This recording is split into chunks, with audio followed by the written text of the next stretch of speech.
If anyone online wishes to raise a question, then please put your hand up and I'll come to you in order. Andy will keep me on the straight and narrow and keep me apprised. This morning we start with a welcome to Councillor Steve Ashton, who's joined the committee again. Steve unfortunately can't be here today, so we'll have to commute that till next time. Also, it'd be remiss of me not to say thank you to Jason Vaughan, our outgoing 151 officer. We didn't get the chance to formally thank him in an audit committee, I think, before he left. So please, on behalf of the committee, I'd like to say thank you to Jason for the hard work that he's put in, particularly on the financial emergency, which has been an all-consuming item for the last 12 months. I would like to remind members that if you aren't able to attend, then you can arrange for a substitute to attend in your place. Please can you inform me before the meeting if somebody is acting as a substitute. So if there is anyone here subbing today, can you let me know? Okay.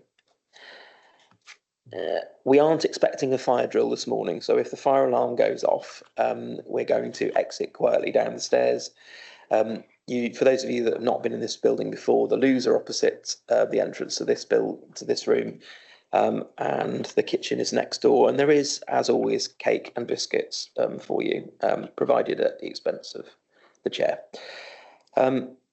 I think that's everything I've got to tell you about. So, as always, the papers are available via ModGov online and are published in the usual ways.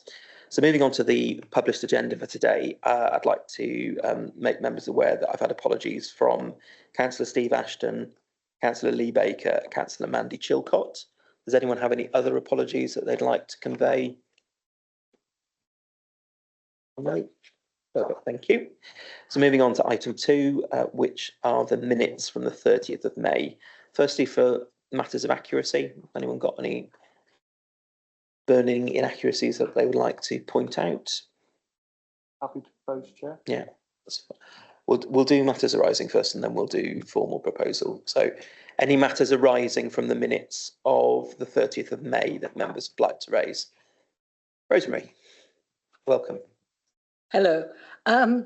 Just that on page 18, and I think this is on the minutes of the last meeting, it did point out that you were waiting for the outcome from the government about flexible use of capital receipts. Have we received that yet?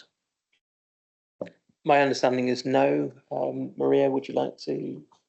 Oh, I should probably have welcomed Maria as well. Sorry, as remiss of me. So welcome to Maria. Christophe is our new interim 151 officer. Apologies for missing you out there, Maria. We've not received the confirmation yet, but we're in the process. So as part of the capitalisation direction, SIPFA have compiled a report which will go to, what am I calling it now, MHCLG again, which we as a council actually don't get sight of, which is quite unhelpful. Because the learning from that report may well be helpful to improve the council going forward. So at the moment it's all in train, but the thing that we've been told is still coming, not here. Okay, so if everyone's happy to accept the minutes of the last meeting, so I've got Andy proposing, Simon seconding. All those in favour? Everyone happy? Perfect, thank you. Right, so moving on to item 3, which is declarations of interest. All members, as read on the council's declarations of interest. Any new ones that anyone wants to declare? No. Perfect, we'll move on. So item 4, public question time. I haven't had any previously submitted questions. We will move on to item 5, which is the external audit report and the sector update.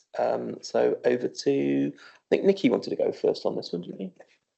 Thank you, Chair. Good morning, everyone. Nicola Hicks, Service Director for Finance and Procurement. So I was just going to provide a little overview before I hand over to you, Beth, our external auditor who's in the room with us today. So this is to provide an update to members on the status of our accounts. If Jason was in the room today, he'd be reminding members of how well we've done as a council to sign off all of the legacy accounts that we have signed off. That's it is a fundamental achievement against other unitary councils who've gone through the same process.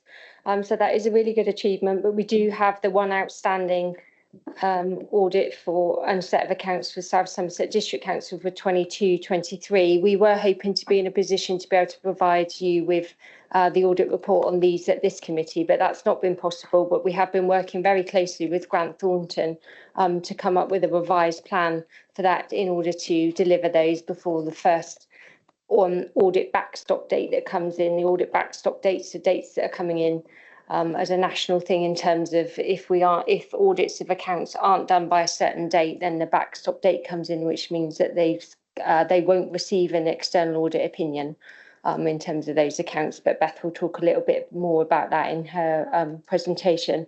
I think members will recall that we did commission external help with our 22-23 accounts for South Somerset.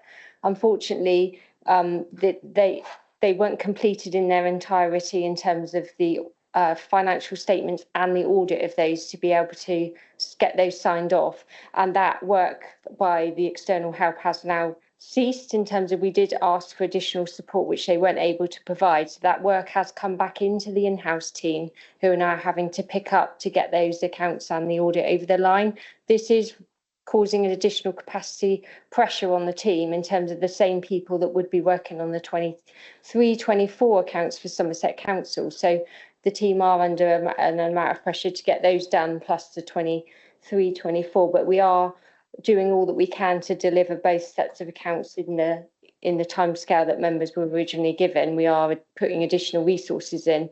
There are some challenges with South Somerset. We don't have any of the legacy accountants with us. We did keep one who chose to stay, who's off on maternity leave. So that knowledge gap is there. So the new team are doing really well in terms of getting to grips with what they need to deliver those. But that's where some of the delay comes when you haven't got that legacy knowledge there. And also then we need the opening balances from closing balance from those sets of accounts to put into the 23-24 accounts. So it's fundamental that we do get those done in order to set us in a good position for 23-24. But obviously it's just proving some challenges. So I just wanted to assure members that we're doing all we can, as Maria's now started our debriefing Maria around the position we're in and collating as a group to work out any additional steps we need to take in order to get those delivered. But I'll pass over to Beth. Before we do, Beth, can I just ask anyone that speaks to say clearly who they are? The microphones in this room don't cause the cameras to pan in the same way that the other meeting rooms do. So it's difficult for people online to follow who is speaking. So if you could just say who you are, and that would be helpful. Thank you, Chair. Beth Bowers with Grant Thornton. I am Legacy Audit Manager for the Legacy South Somerset District Council Audit. I'm also here on behalf of the Somerset Council team for 23-24 to present this report today. So the report has a number of purposes. Firstly, to provide you as committee members and officers with some sector updates that you may find interesting. Those are primarily contained within the back of the report, and I don't propose to talk through those in detail. The other two purposes the report serves is firstly to provide an update on the Statement of Accounts preparation in relation to the 23-24 Somerset Council audit, and also to provide you with an update on where we are in relation to South Somerset District Council, both in terms of our plan to complete and in terms of a fee position. So if I start on page 37 of the pack, this is a conversation that is relatively well rehearsed, and our sector update here sets out the specific backstop dates that have been proposed by government. They are currently being drafted as a formal legislation, and we expect that formal legislation to be tabled relatively soon, but it will not be written into law for a number of days after that legislation is tabled. So whilst these dates are expected, they're not necessarily set in stone. The two key dates that we need to focus on in relation to the two audits I'm here to talk about are the 13th of December, which is the date by which any previous audit that has not is 22-23 financial period or previous needs to be signed off by. And the 28th of February is the proposed backstop date for 23-24 financial year on only. There are then future backstop dates that are set out in the proposed legislation, which you can find through the link that's in the report here. We as an external audit team are working closely with officers in order to do everything that we can to meet both of those backstop dates. So in relation to South Somerset District Council, we are expecting an updated set of financial statements within the coming weeks. Once those are received, we have resources set aside to conclude the remaining work that needs to be concluded on the audit of those financial statements. And therefore, at present, we do have a plan that is realistic to enable us to complete that audit by the 13th of December. This will obviously be subject to any findings or any challenges that the officers have in being able to produce those set of financial statements in line with agreed timescales. But we recognise that the council is doing everything that it can in order to provide us with those accounts on those agreed timescales, and we will continue to report through you, Chair, and through Maria and Nicola to committee to make sure that we keep you abreast of developments. From a South Somerset perspective, given Jason's time with the council has ended, we felt it was appropriate to set out to the committee and to Jason before he left the level of additional fees that so far it has taken to complete the work we have managed to complete, so that we can draw a clean line and not ask Maria to approve fees relating to work that she has not had oversight of. So you will see on page 35 of the pack or page 9 of our report, we set out the proposed fees that were set out in our audit plan that was brought to this committee. And then we also set out our current fee estimate, which suggests that, confirms, that to July 24, the total proposed audit fee is £179,928. As usual, these fees are subject to approval by PSAA, the body who appoint us as external auditors, and we have submitted an interim fee variation to them, which they will review, scrutinise, and will be in touch with officers at the council to discuss, as well as will discuss in detail with us. Any further audit fees are obviously to be determined, dependent on how long it takes us to conclude that work, but we are, as ever, working to do that in the most efficient manner and working with officers to deliver to that 13th of December backstop deadline date. As Nicola mentioned, with the pressure that difficulties with the South Somerset District Council audit has created additional pressures on the Somerset Council team, and therefore we set out earlier in the report the fact that while we've managed to complete some planning work for 23-24, and we did present an audit plan for the Somerset Council audit for the 23-24 year to this committee back in May, we have not yet received a draft set of financial statements. That draft set of financial statements has been delayed further based on conversations with management, who are looking to produce an accurate set of financial statements and have therefore given us a realistic timescale within which they will be able to do that. From our perspective as external auditors, we will continue to, and we do, work closely with management to ensure that we are applying our resources in the most effective manner. But what we want to highlight to you as a committee today is that the accounts being delivered at the end of September, which is the current estimate, does put a high risk on our ability to deliver the entire audit by the 28th of February, which is that backstop date. Now, we will do everything within our powers to divert resources where possible, and we know that the council are also doing the same in order to deliver to that date. But it would be foolish of me to sit here and say that it would be a simple thing to deliver that, because with a new system, new officers, and all of the complexities that you have experienced as a council in trying to pull together that first set of financial statements and the delayed previous year audits. It will be a challenge, and we recognise that it will be a challenge. So we wanted to set that out to you in this report. Those are the key things I was going to highlight, but I'm more than happy to take any questions. Okay, thank you, Beth. So opening the floor to questions. Well, Gwyl, Andy. Yeah, Gwyl. Thanks. Gwilym Wren, Upper Tone. Thank you very much for that. I was going to ask a couple of questions about the things you just raised, so I just want to ask you a little bit more.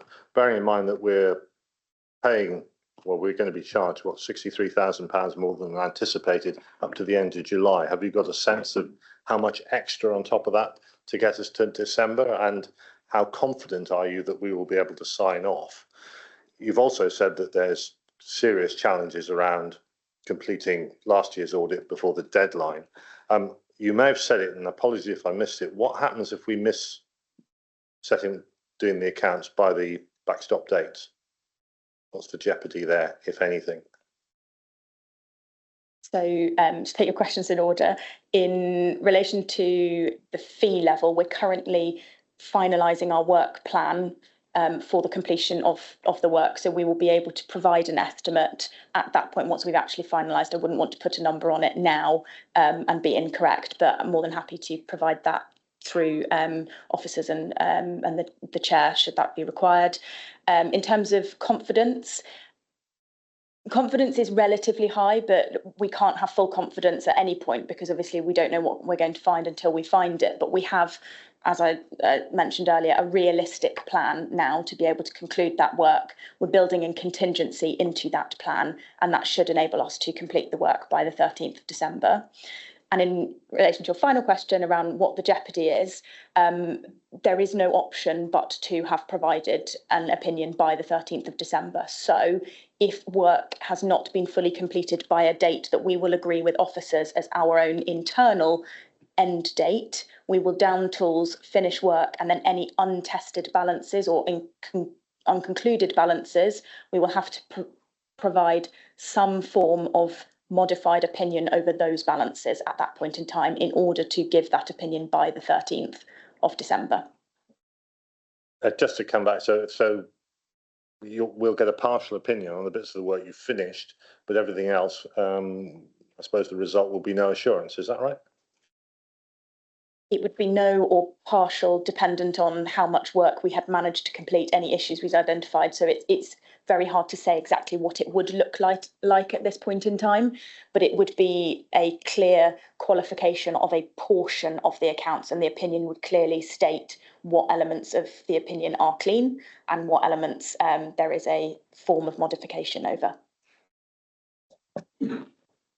So Beth, correct me if I'm wrong, but the qualification stays on the accounts for a number of years after the backstop comes into effect. So in effect, it will take a long time for that to wash through the system. So for subsequent years, we'll have this health warning on the account. So I for one, would very much not like us to be using the backstop. And I would like us to use every effort to make sure this gets completed by the date December. Okay. Cool. And presumably the doubt that takes time to wash through is related to the opening and closing balances of the council, so we can't be certain of what our deficit is or isn't. Correct. Or surplus is or isn't, looking on the right side. Maria, did you want to respond specifically to that? Yes, thank you for welcoming me. I should have said that the last time. So this is the national problem. Actually, Somerset is in a really good position, having had the rest of their accounts audited, and this one being the one that's left. And I think the proposed backstop date of the 28th of February is very close to the backstop date, which will have unintended consequences for lots of councils that have got themselves up to date, but then there isn't enough time to undertake the 23-24 audit, which you've alluded to, and I think is a risk. And I don't know if government are actually it's the proposed date. I don't know if they'll be listening to any other feedback in terms of pushing that back just slightly, because the whole point is that we want the latest version of the accounts to be audited, to have that view. Of course, all auditors are undertaking, Grant Thornton included, are undertaking the value for money audits anyways. They are looking at balances, they are looking at going concern. So that aspect of the audit, I would expect them to be all over here and be able to articulate that, albeit it won't be in the full opinion if the accounts aren't unqualified because they haven't been able to fully complete their audit.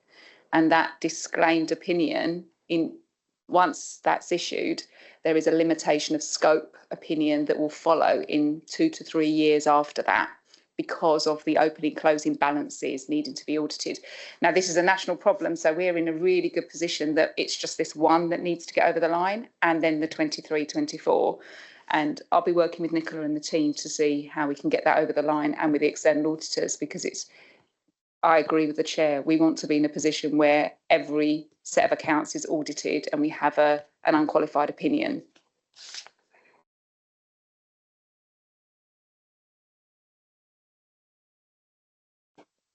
Thank you. Andy.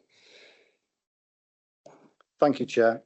Page 33, page 7 on the accountant's report. They've identified 8 financial adjustments, which is 5.7 million, and they've got adjustments to be raised and whatever recommendations. And then it goes on later to say about the significant weaknesses we identified are detailed in the table below. So there's nothing detailing what this 5.7 million is. I would have thought it would be journals to correct it all or what have you. Can you give us a bit more information on that, please? Thank you. I apologise. That summary was extracted from a previous version of the auditor's findings report that has already been presented to this committee. So if you go back to, I think it was the March committee, we brought that report to, we're in the same position as the last time we reported to committee. The work has not moved on in terms of findings since then, because we've been pausing the audit while management revisit the statement of accounts as we identified a number of issues, and they're going back to regain the insurance internally before we start looking at the accounts again. So apologies, that's my mistake for not updating that bit there, but the detail will be included in a previous iteration of South Somerset's audit findings report. Thank you. Thanks, Andy. Rosemary, did you have your hand up? Yes, Councillor Rosemary Woods. I'm somewhat confused. Has anybody that was on South Somerset Council got any comment to make about this? Thank you. So, as the previous chair of South Somerset's Audit Committee, I'll induct you into the pain that is South Somerset District Council audits.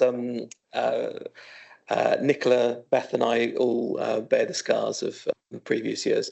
Effectively, the council had some very complex asset classes, so battery storage assets that invested in were incredibly complex, that required a whole new valuation mechanic to be independently created and validated. And that caused us huge problems over a number of years, agreeing the PPE elements of the accounts. And then, as Nicola alluded to, the loss of organisational memory in terms of agreeing this set of accounts has been that we don't have any of the legacy accountants still in the organisation and active at the moment, which is part of the problem. But South Somerset's audits have traditionally been the one that bring tears to the auditor's eyes. I think that's fair to say, Beth, isn't it? Yeah, there have been challenges for a number of years. I think the 2021 audit, so 3 periods ago, was the start of the challenges, and 21-22 then saw a slight improvement, and we learned from previous issues and have tried to apply that in the 22-23 audit, and that's one of the reasons that we've stepped back and we've paused, because we didn't want to be undertaking work as external auditors that would be abortive and would cost the council more money in further additional fees that wasn't necessary. And hence we've had the discussion, management have gone away and they are revisiting the statements themselves first before they come back to us. Hugh now, so I've got Tim and then Peter. Thank you, Chair. Tim Curley, Somerton. Just a quick question really about the external help that we got in trying to do this. I was just wondering if there's a reason that they were unable to complete the work, because surely that's added to the pressure that we're under. Thank you. Shall I pick that, Chair? Yes, please, Nikki. Yeah, I think them themselves struggled without the knowledge of that particular council. I think the council had made a decision a number of years before that they weren't going to replace them as the staff with permanent employees, that they were acting with a number of agency people in the roles, which then had a detrimental effect on that knowledge and that knowledge transfer over to the external party. I also, there's other factors that I feel that I'm not sure they put all of the resource into it that they perhaps could have done, would be my polite answer. Peter. Thank you, Chairman, and thank you for allowing me to speak. My name is Peter Seeb. I was Deputy Leader at South Somerset and also the Finance Portfolio Holder. So I'm sorry you've been having rather too much fun with the Grant Thornton audit. Firstly, can I just say to the committee, I've been very impressed that you've picked up most of the points on my list of things which were concerns that were outed.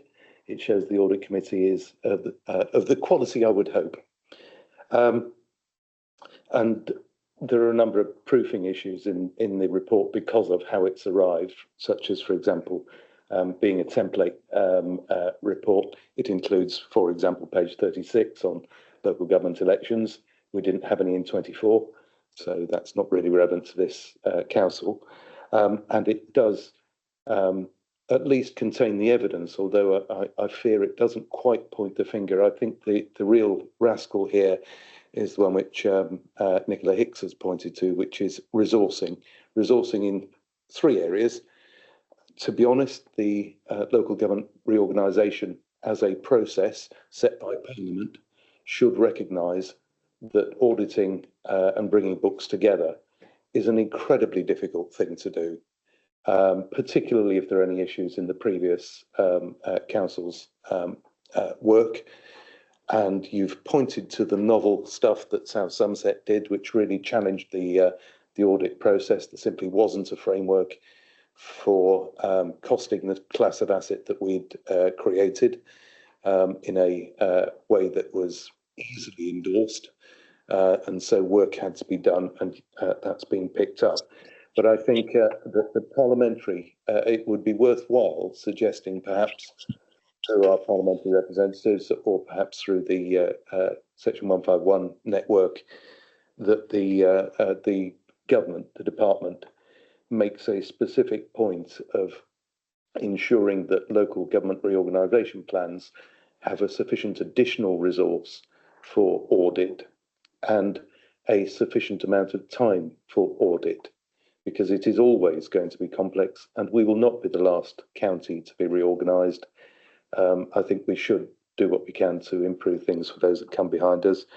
I am very pleased to note that Grant Thornton have been very clear that the public perceive the problem as being with government and parliament and not with individual members and their decisions. And I think that's a useful thing in the report and reassuring.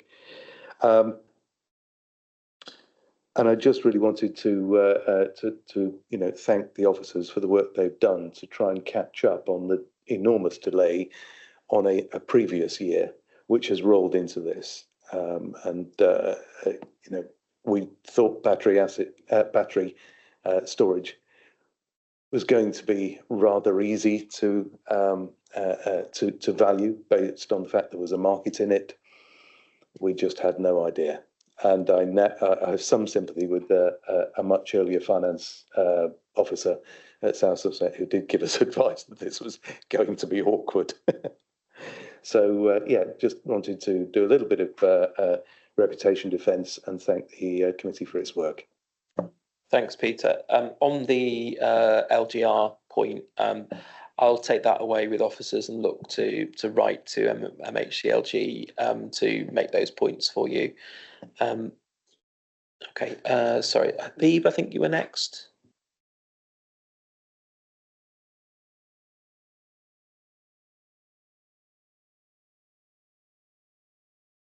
It's not working. Oh, it's working now.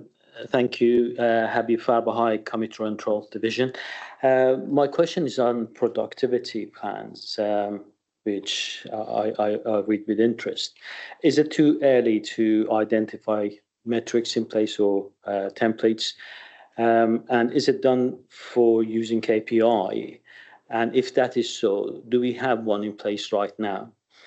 My second question on the implications on the following year, 24-25, can we have assurance that there will be no direct impact on our future accounts? Thank you. Liz, do you know where we are with the productivity plan, or who's heading that up in the organisation?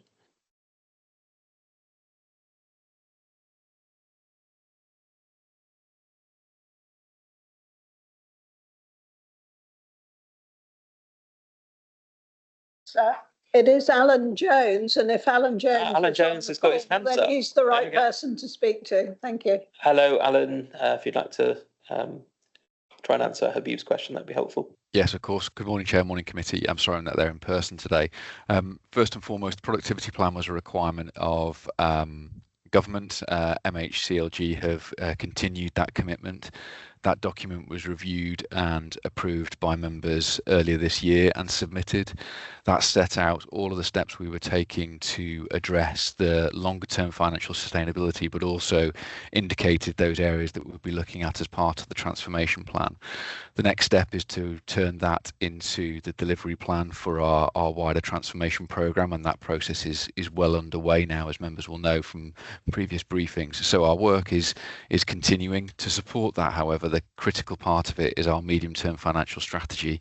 Again, that was approved in April this year, and working through each of the steps within that to ensure that we are kind of creating that sustainable council in budget terms. Within that, there are a number of key steps, everything from our workforce plan, but also our work around asset and service devolution, but also the recommissioning of services, the review of pressures and the like. So hopefully that answers the query. If it would be helpful to committee, I can recirculate the productivity plan so you can see the commitments that were in that and the work we're doing to track our progress against it. Thank you, Chair. I think that would probably be helpful, Alan, if you wouldn't mind recirculating it to the committee, please. Habib, you happy you had your question answered? If I may, my second question was actually the implication on the next year accounts. Chair, do you want me to pick that up from, I assume you mean from an audit perspective? Yeah, so it's very much and it depends, because it depends the position that we get to. So if we can conclude the Somerset Council 23-24 financial statements and provide a clean opinion on those, there will be no impact moving forwards. So if we manage to complete all of the required work by the 28th of February 25, no impact. That's the best case scenario. That's a great position to be in. If we are able to complete the vast majority, but a small number of pieces of work remain outstanding, then in that scenario, there will be a form of modified opinion. It will be either, at worst, it would be what we call a disclaimed opinion or a disclaimer opinion that would suggest a large proportion of the balances we don't have the relevant assurance over. At best, it would be something like a limitation of scope, where we identify one specific balance within the accounts that we haven't managed to conclude our work over. And it could be any variant between those two things. The opinion itself would detail the areas that we do have assurance over, and those that we don't, and therefore that are subject to a modification of the opinion, that then any form of modified opinion would then be carried forward into future periods, because the opening balances or the prior year figures are displayed in that set of accounts, and therefore it would become a modified opinion over prior period balances. And then in the third year, you would have a modification of the opinion again over the movement in the opening balances. So any form of qualification takes a minimum of 3 years to come out in the wash. After 3 years, as long as everything has been audited and there are no issues that have been identified, then you can move to a fully clean opinion again. But again, it depends on the specific circumstances, actions taken by management over specific balances and what those balances are that we are unable to audit, as to how long any form of qualification may impact. Perfect. Right. Unless there are any final questions, I'd like to move us on, if that's okay. Yeah. So are members happy to note where we are with the SSDC audit?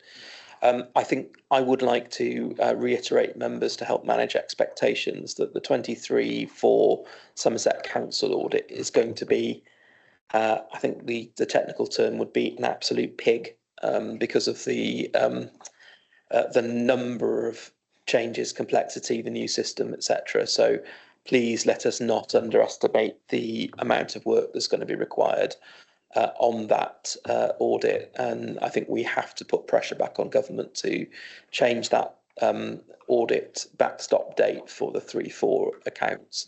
Otherwise, we'd have put in all of the work on the 10 legacy audits for nothing, because the first audit for Somerset Council will be the one that we haven't managed to complete in its entirety. So I think we have to, as a committee, keep that in mind over the next few months, that it is going to be incredibly complex, but also it's incredibly important for us to try and reach a conclusion on that audit. Otherwise, it's going to impact us for a number of years. So are members happy to note the report and the impact of the backstop dates? Yeah, general assent. Okay, I'm going to move on to item 6, which is the strategic risk report. Can't see Pam in the room, but I'm assuming Pam is online. Good morning, Chair. Yes, I'm online. Okay, actually, Alan Jones is going to lead on this one today. Okay, no problem. Alan. Morning, members. So my first opportunity to present the strategic risk report to you, as you know, as part of the structural work that we've been doing, the leadership for risk is now moving over to my directorate, and it's great to have kind of Pam's support and the wider team support on that. So I thank them for the report that's been presented to you today. There are a number of aspects of this report that will be changing over coming months, and of course I'd welcome audit committee's feedback on any of the issues within the report, but also the format that will be helpful for you, and happy to take that offline, Chair, either through you or via the committee's discussions. First and foremost, we've highlighted a number of key changes within the report itself, and I'm not going to labour those at length, but you'll note there's one particular change that I just wanted to emphasise, and then I'll hand over to the committee for any questions or queries, particularly in relation to the changes in policy associated with adult social care and the potential risks that places on the council. There is a very clear narrative within the report about what is being done to monitor that, but it is a monitor situation at this point in time, and of course we always run the risk of a policy change having a significant impact on that budget, particularly in the cost of care.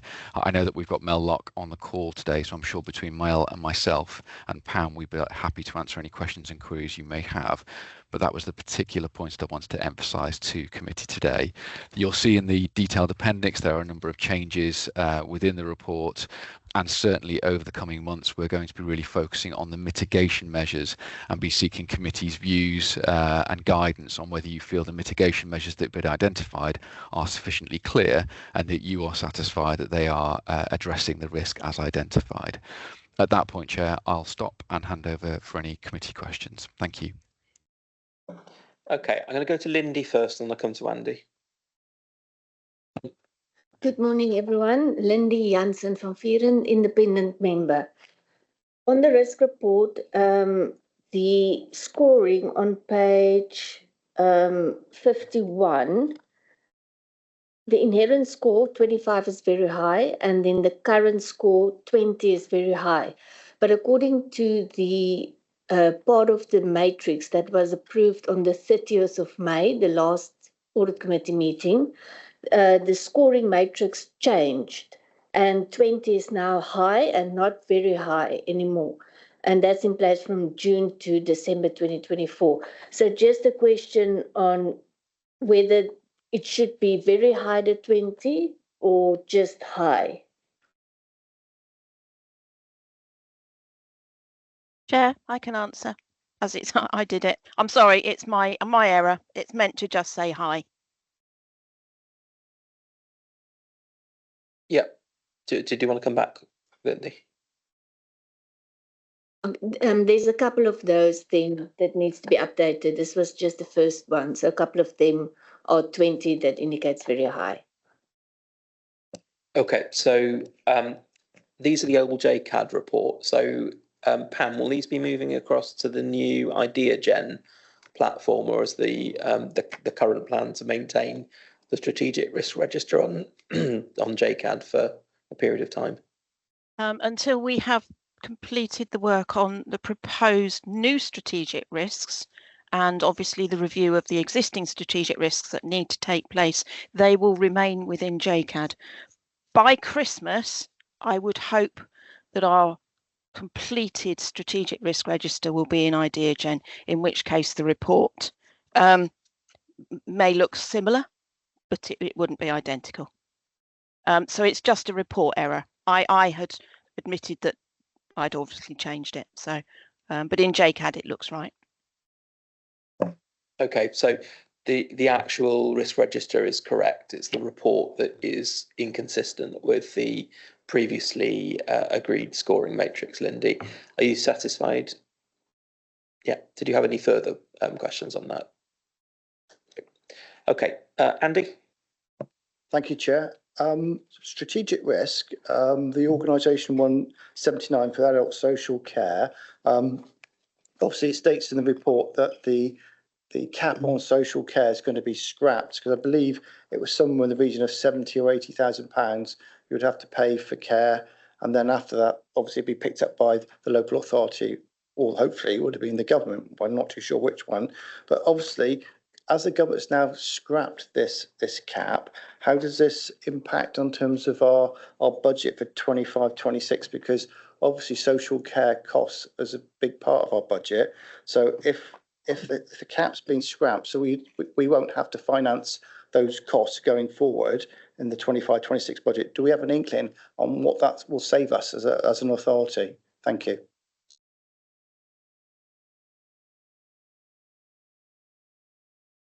Do you want me to come Yes, in please, here and Mel. help you out with that one? Okay, so yes, it's been removed for now. Let's see what happens going forward, but I can't see for any minute that this the cap coming in or a change in the next few years. We did not predict that in any of our budgets, because what we expected possibly it to be cost neutral, therefore we didn't put it in, because we would have had to receive government money to be able to deliver that function, and we haven't been able to do that. So scrapped, no money added to it. Let's see what happens in this and the next couple of years to see where we go with it, but there's no change in that space. Okay, Will. Yeah, Will ran up a tone.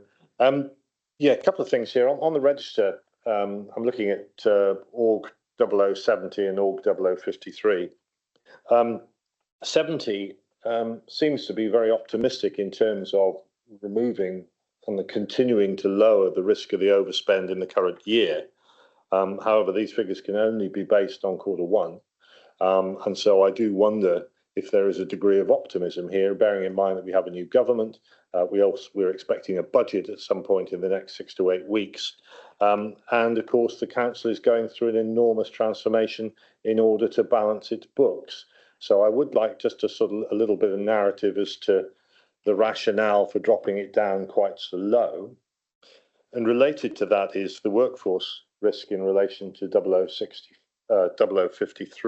65, I beg your pardon. With again the upheaval that is coming. I mean, this is still rated as high rather than very high.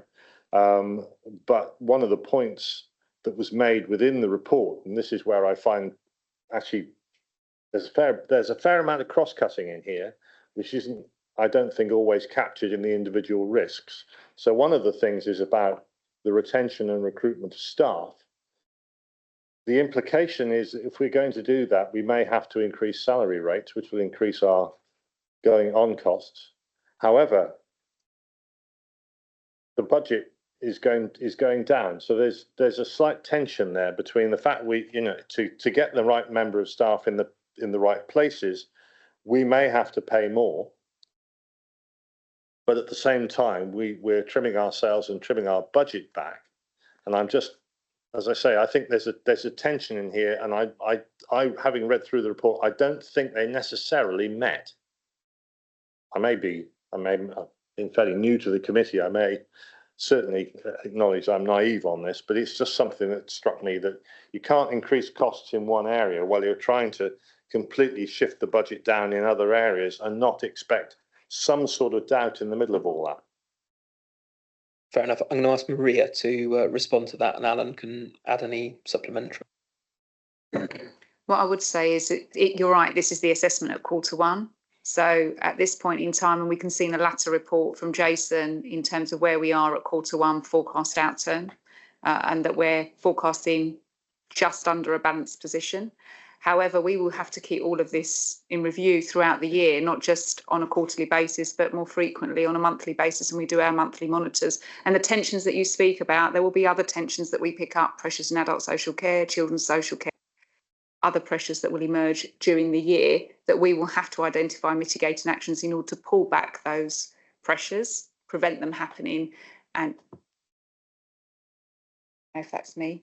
And also, we've got a budget gap that we need to close as well. So there's lots of work that's been undertaken today and will continue to be the case in order for us to get to that balanced budget position in February. So it will be kept under review is what I can tell you. Yep. I think my response to that, thank you very much. And I do understand where you're coming from on this, but this is a risk register. And I think perhaps I misunderstand the function of a risk register. A risk register to me is to understand and show the level of risk. And bearing in mind that the level of uncertainty that takes us through to the end of the year, I'm slightly concerned that a 6 and going down is an underestimation of the risk. I would, for me, just on my general knowledge, I would have probably put it somewhere between the 15 and 20, because it's the knowns and known knowns, the unknown knowns, the unknown, all that kind of stuff. Perhaps I'm just overcautious. I don't know, but anyway. Maria, did you want to make any response? You don't have to. Alan's got his hand up. Yeah, Alan. Thank you, Chair. Just to respond to Councillor Wren's query regarding the workforce issue, I'm afraid that is a very live risk for our organisation. We are going through that significant level of change. We have been clear from the start, and executive have been clear that we need to reduce the pay bill in order to address the tensions within the budget. And as part of that, we need to ensure that we're also able to recruit the right people at the right level and pay the salaries that are the going rates. We are trialling in certain key pressure areas the use of activities such as converting our locum staff to permanent staff. We're also trialling the use of recruitment and retention allowances in order to ensure that we are paying the right level for the market. So there are a number of trial activities underway, but fundamentally we need to effectively right size the organisation in terms of the number of staff that we employ, and then ensure that we're able to pay them appropriately for the market rate. But clearly we need to address the size issue first, and make sure that we have the right people in the right posts, in the right places, with the right level of autonomy and authority to carry out their duties. And as a result of that, we can then look at the levels of pay. But it is a step by step process, and pay and grading is part of that transformation plan. So hence why it is a risk for us. It's on this register and is part of the mitigation measures that have been listed. Thank you, Chair. Okay. Quill, I'm going to move on. I'm going to ask a question myself, and then if you've got any other questions, please stick your hands up after I'm finished. So this is on ORG 63, which is the commercial investment portfolio. In the second column, which is pause, effectively we're at the start of an interest rate cutting cycle now, and borrowing costs may well change. Obviously we know that the interest rates are currently at high levels for the certainly against the recent historical trend, but it seems to me that the commercial investment disposal strategy feels risky at the moment, given that commercial yields and property values usually would rise in an interest rate cutting cycle. Plus, as we're using the proceeds to fund day-to-day spending through capital receipts flexibility at the moment, there's a risk of an unsupported debt, because currently some of the assets are generating revenue which is supporting service delivery. When you sell the asset, effectively you can maintain the debt. And I know we don't borrow for individual assets, but the debt will still be part of the capital financing requirement. I feel that the risk management on this whole piece needs much closer review and scrutiny. I would like I'll come to you in a second. I would like a formal report and update at the next committee meeting on the commercial investment disposal strategy and the asset management strategy. I feel we're a little off beam at the moment, and I would welcome some greater clarity on where we are. So I've just thrown a load of stuff out. I don't know who wants to answer it. Liz, you had your hand up. Thank you, Chair. I just wanted to make the point, Councillor Liz Lyshan, Street Division, Lead Member for Resources and Performance. I also sit on the Executive Subcommittee for Investments and Property, and the lead member is changing from the 1st of September, but the Executive Subcommittee remains. The disposal of those commercial investments is in a phased approach, and I believe the outgoing lead member has told me that there is a review ongoing of the phasing of those disposals, and I have seen, I think it's later in this report, in the going concern assessment, that we're looking at, and this is, I'm not the lead member for strategic assets, but I believe that we are all holding the same view as you, Chair, that interest rates, if they continue to fall, no guarantee, and if the market continues to recover post-COVID. So I understand we have seen some of the recent sales achieve greater than the valuation that JLL, the external consultants, had put on them.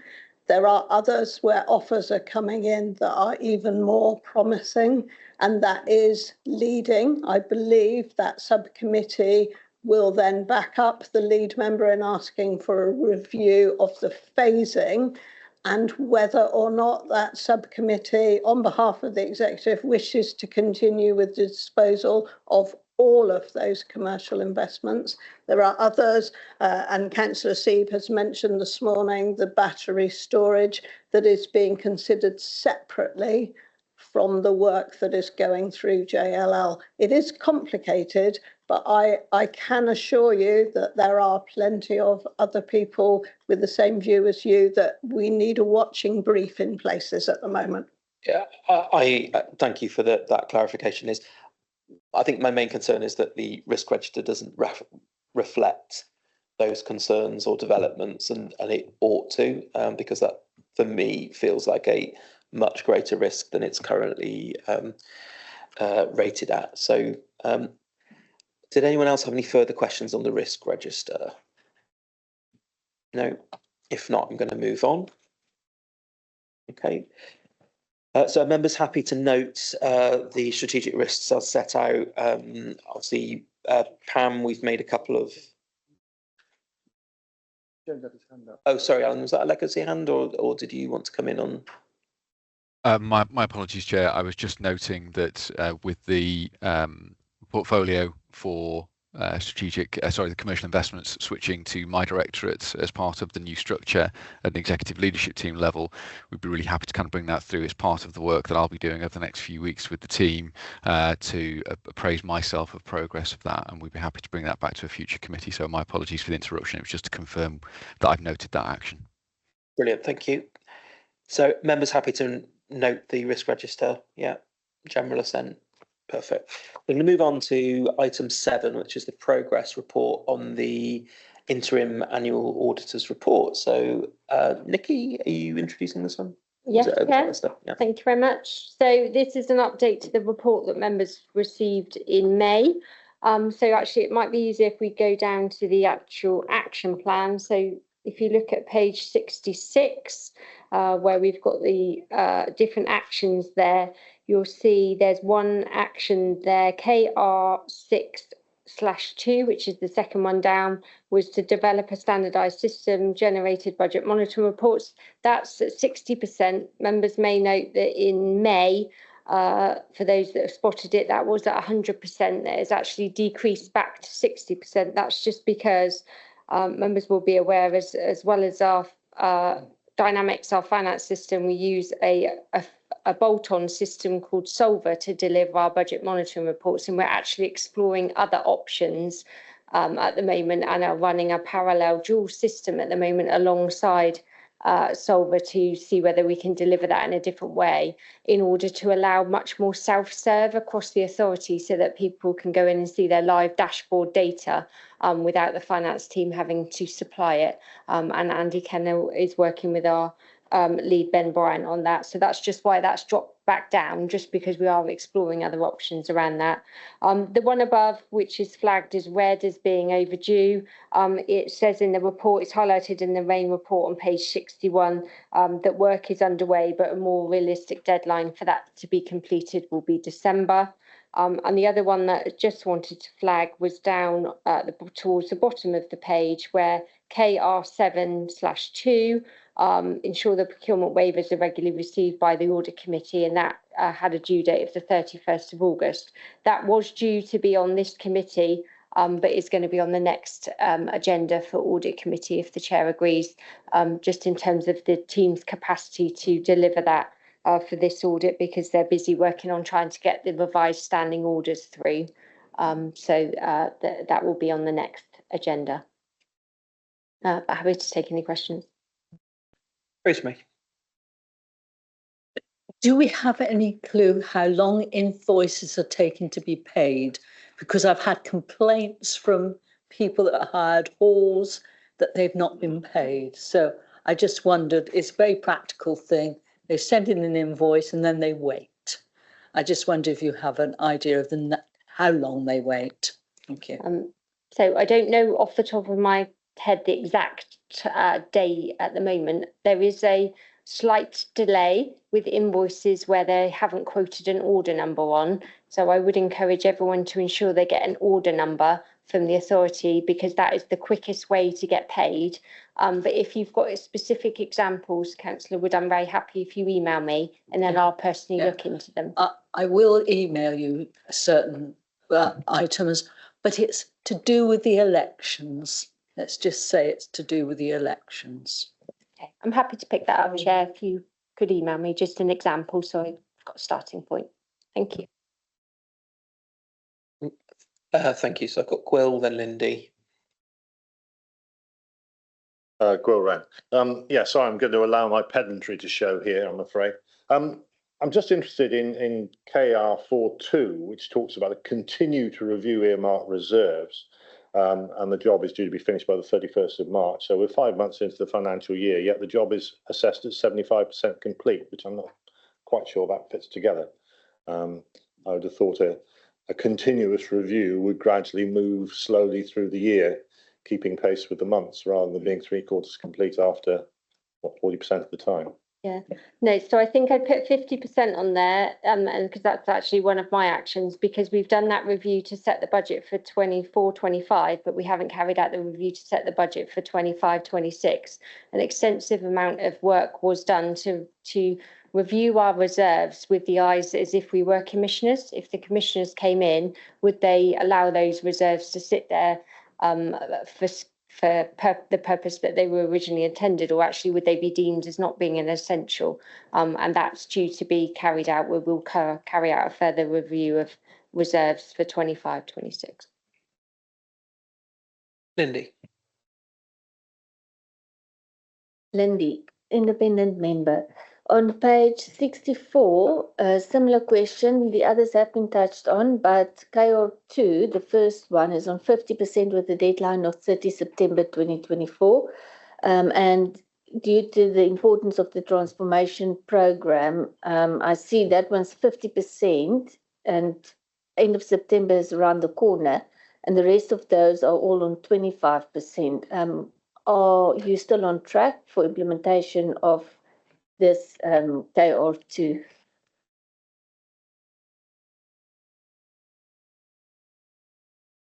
Not sure. Alan, would you like to make a comment on that, or would you like me to give it a go? You know whether. I think, Nikki, it's probably best to come from you on this occasion. So I don't have the detail behind the conversation that Sian would have had with the service director for that area, but what I will probably say in relation to the first one, in terms of the transformation programme, we've been busy writing the report that's to go off to DLUC as part of our capitalisation directive. That work has only kind of been finalised this week in terms of getting that as a final version to go. So I think that's probably why that's been 50% rather than higher than that. But I'm very happy to take that question away and provide a written answer in terms of why that's at 50%. But Alan is going to add to it now. Alan. Thanks, Nicola. So certainly from that kind of covers the finance perspective. I think the main thing is that we've been required to submit that response into government. So that's a summation of the productivity plan, our medium-term financial plan, our medium-term financial strategy, and the other aspects that Nicola's kind of covered. Part of that, though, is predicated on the SIPFA external review chair which you've mentioned already. We were required as part of the assurance assessment to take note of what the feedback from that assessment and make sure that it was incorporated into our response. We haven't had the opportunity to do that because SIPFA haven't completed its review. So in effect, we have acknowledged in our submission to government that we will need to review that external feedback and update it and update the productivity plan submission and the improvement transformation plan submission in light of that feedback. And that has been noted as part of our submission. So hence why we have that kind of 50% position. So Nicola's kind of covered the financial position, but also we do wait that feedback from SIPFA in order to understand what implications or changes they would want to see as part of that securing the capitalisation direction. Hope that's helpful. Thank you, Chair. Okay. Andy. Thank you, Chair. Andy Sully. Page 63, page 1 on the appendix, KR1A, the embed and deliver the adult social transformation programme. Obviously, that's the programme I believe that we're doing with Newton Europe. Are we saying that 90% of their work that they're going to do for us is now going to be complete? Are we going to be on track for this? I think it's in excess of £10 million a year savings from the work that they were going to do. Thank you. So I'm happy to bring that in. It is 90% complete. We're in the process now of ensuring that is embedded and delivered. So we have a process of doing that, which we're at. Yes, we expect to see the savings as appointed by yourself now, and we brought that transformation programme to audit a little while ago, a couple of months or so ago, and I think we're due to bring it back to you in audit just to share that with you. But yes, we are on track and 90% complete. Okay, thanks. Tim. Thank you, Chair. Tim Curley, Somerton. We said earlier that we do have some concerns about the disposal of commercial investments, and that brings me to page 64, KR33, where something has been cancelled. And I think that's very relevant to this. I'm just wondering why that particular item has been cancelled. Thank you.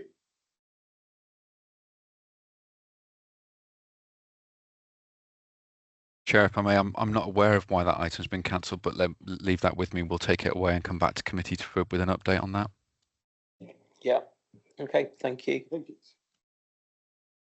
Also, Chair, also on page 61, number 12, it says, talking about the assets, it says that the income and costs are monitored. Comparisons to the original business case are no longer appropriate. So I think it ties in with what Tim's saying against the control point on page 61, number 12, Alan. I think this just fits into our concerns over the wider piece on the commercial asset disposal. I think we want a bit more visibility of what's going on, not to repeat what's going on in the scrutiny committees, but to give us separate assurance around the governance and the risk management for those programmes. Okay. Chair, sorry, could I just come back on that? If you go back to the May version of the action plan that was taken, point 20 in the report actually says one action, KR33, has been closed, i.e. cancelled following the council's agreed disposal strategy. So I think it's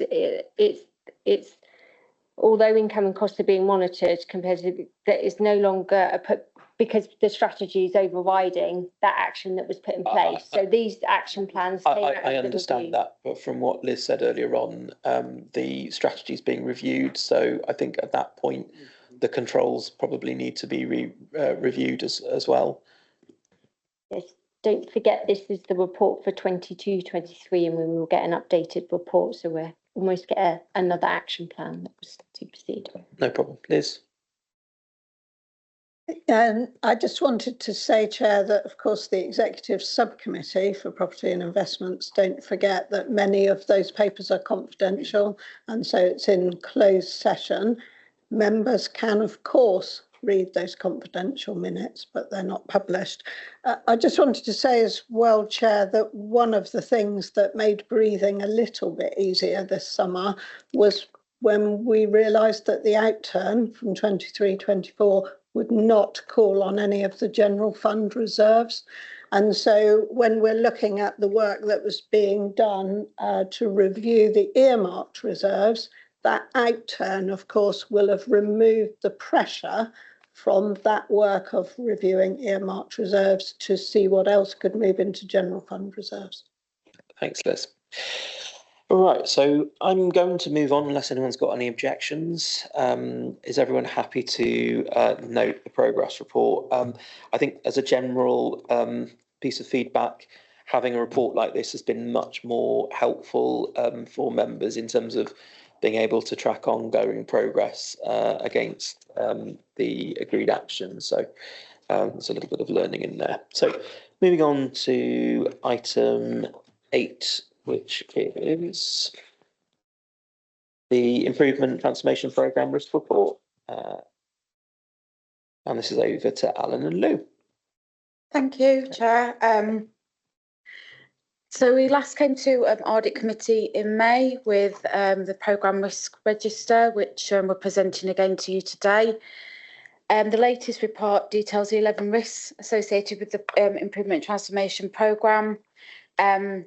And the programme risks are those that score 16 or higher on the project register, and we've highlighted that before.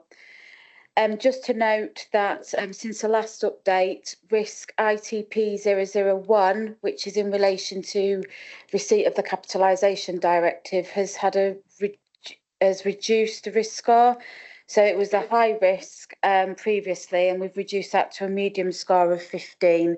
And that was based on a review taken by Jason Vaughan prior to this reporting period, because it was felt that the risk currently, and we discussed this previously at Audit Committee, was high, and that we the assurance was there that we wouldn't that the capitalisation directive wouldn't be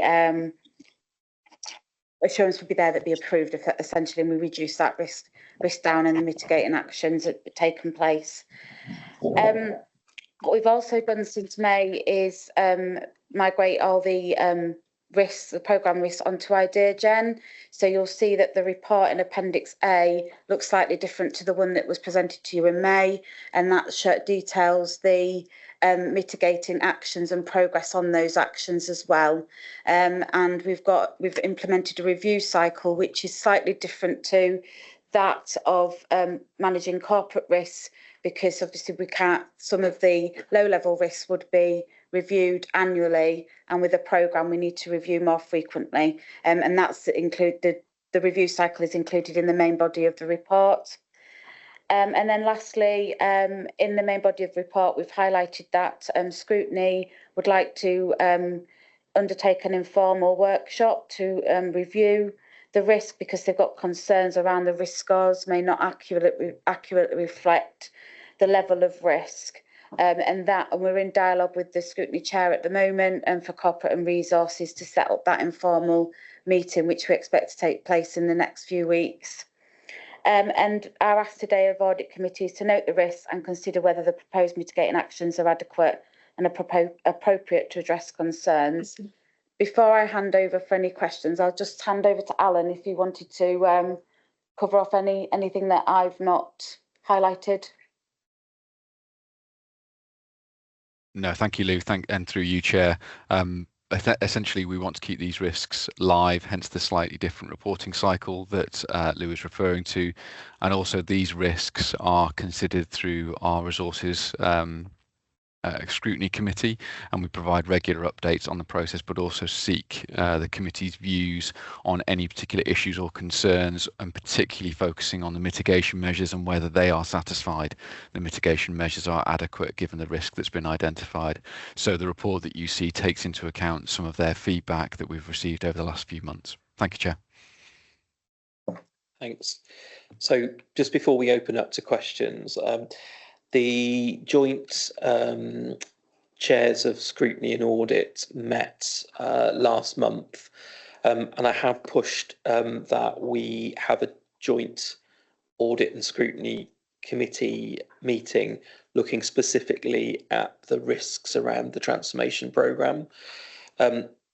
As part of the SIP for Code, I think we required or recommended that is it a recommendation or a requirement, Alistair, that we meet annually with scrutiny? Is that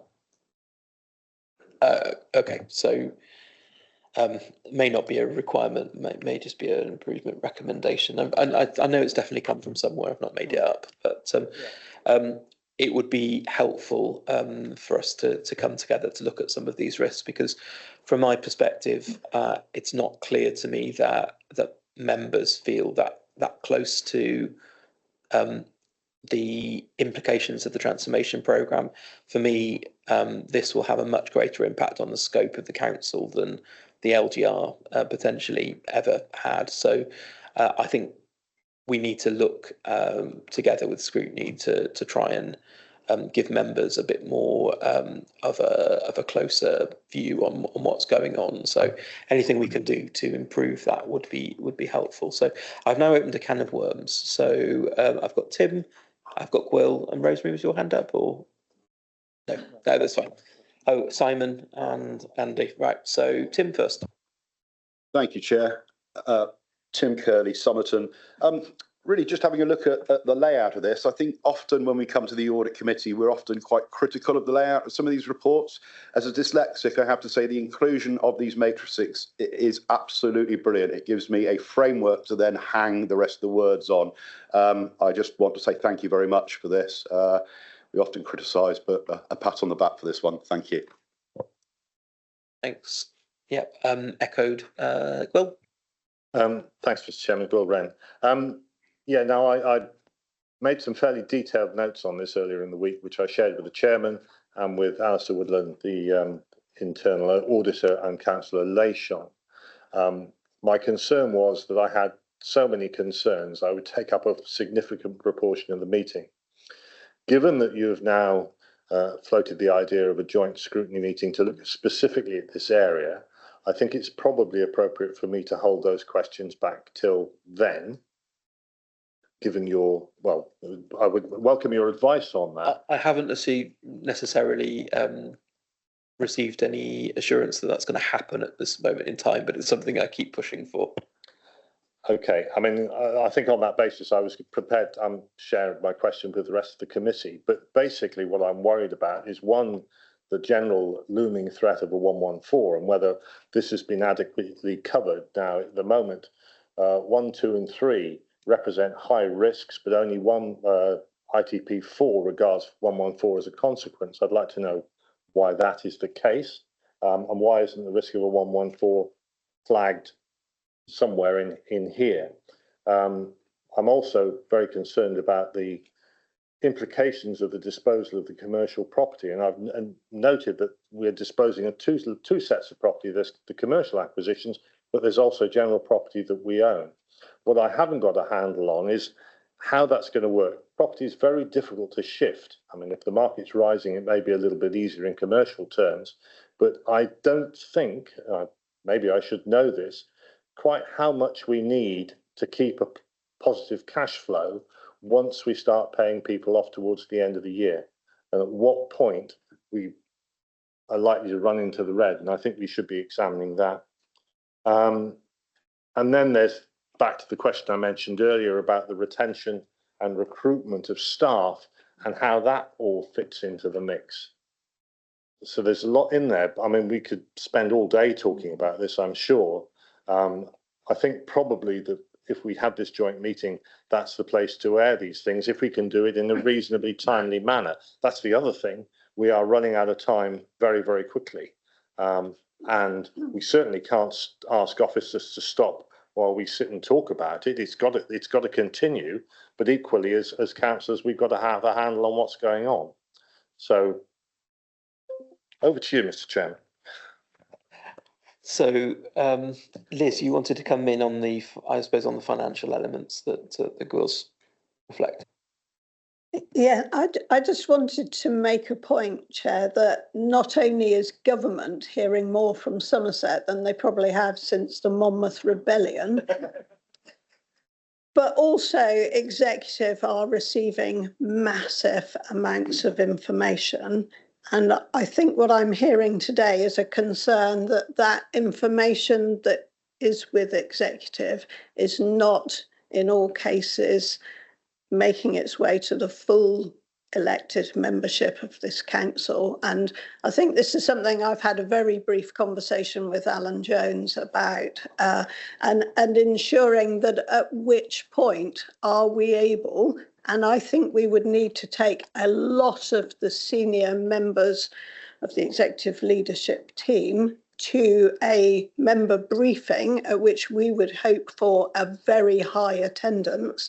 We need the target operating model, which I see as actually the approach and ethos of the new council. I think an operating model makes you think it's like a Haynes manual for a council, and it's not. For me, it's all about the approach and the ethos, and then the restructure when we have that ready to go out to consultation or in a slightly earlier stage, perhaps, for members. And then I think we have to take into account, and I'm not sure that as members we've fully taken into account yet, the implications of the outturn from last year, the Q1 reports that we're already looking at, the sale of assets, and not just sale of assets, but the council assets and the commercial investments, and the devolution of assets and services to parish town councils. And then we've got Jason's report on going concern assessment, which is item 11, on this agenda, there is a massive amount of information, both going to government and staying within this organisation. But I think, Councillor Wren, you make a really good point about how much elected members understand of what we have at our disposal in the way of information and how we are communicating it to the full membership. And I'll certainly take that away from today, and I'll speak to Alan, Maria and Duncan about how we're going to approach this, because I think that approach needs to be within September. Will, do you want to come back on that? Yeah, just very briefly. Thank you very much, Councillor Lation. That's very helpful. I think fundamentally it's all about the money, isn't it? Actually, everything depends on whether we have the money or not. And I think one of the points I made in my speech, or whatever you want to call it, was the cash flow situation. If we haven't got the cash to pay people off, we're going to have to borrow it. And that is going to be problematic, even with falling interest rates, because you're then in a buyer's market, seller's market. Maria, do you want to come in on the cash flow implication? Maria Christofi, Interim Chief Finance Officer. So we'll be assessing cash flow across the organisation as part of our Treasury Management Strategy and ongoing monitoring on a monthly basis. If there are peaks of when we're paying out quite a lot of money, but we haven't seen the return from our investments, then there may be a balancing of temporary borrowing that may be taken out. But it's all something that I'm going to be reviewing as part of where we are with our cash flow. In terms of your other point around everything contributing to the money, absolutely right. And our lead member has already articulated the number of bits of information that exist in the organisation.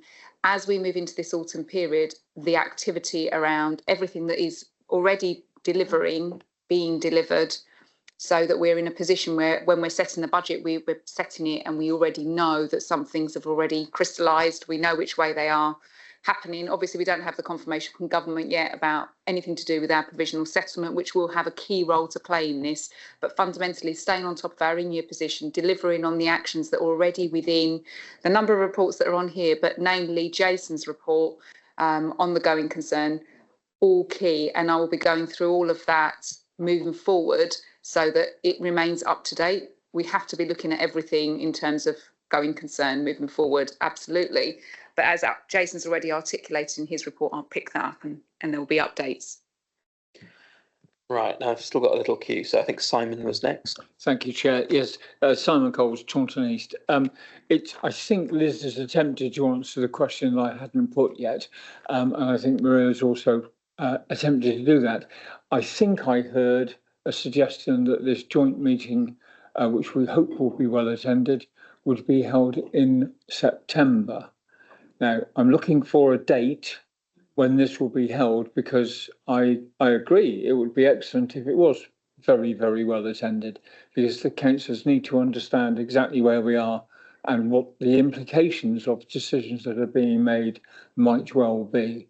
So did I pick up the date of sometime in September correctly, or am I, or is that wishful thinking?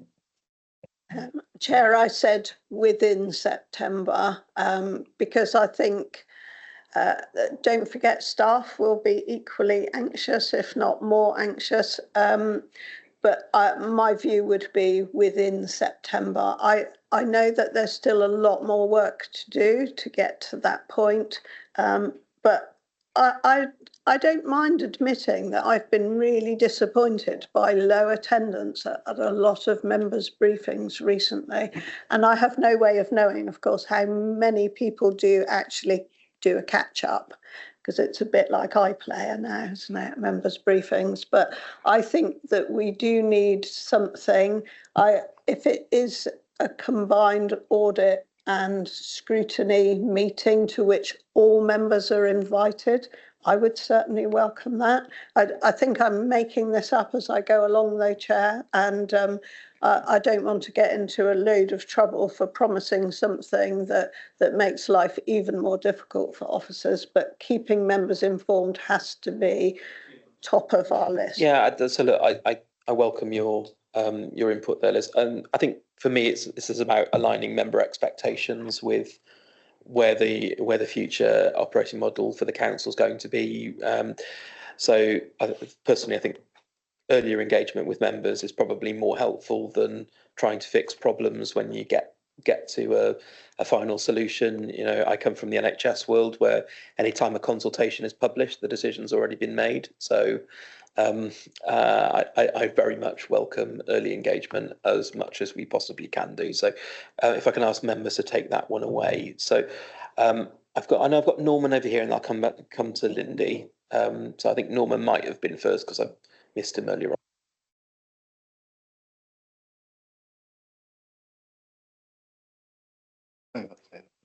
No. Okay.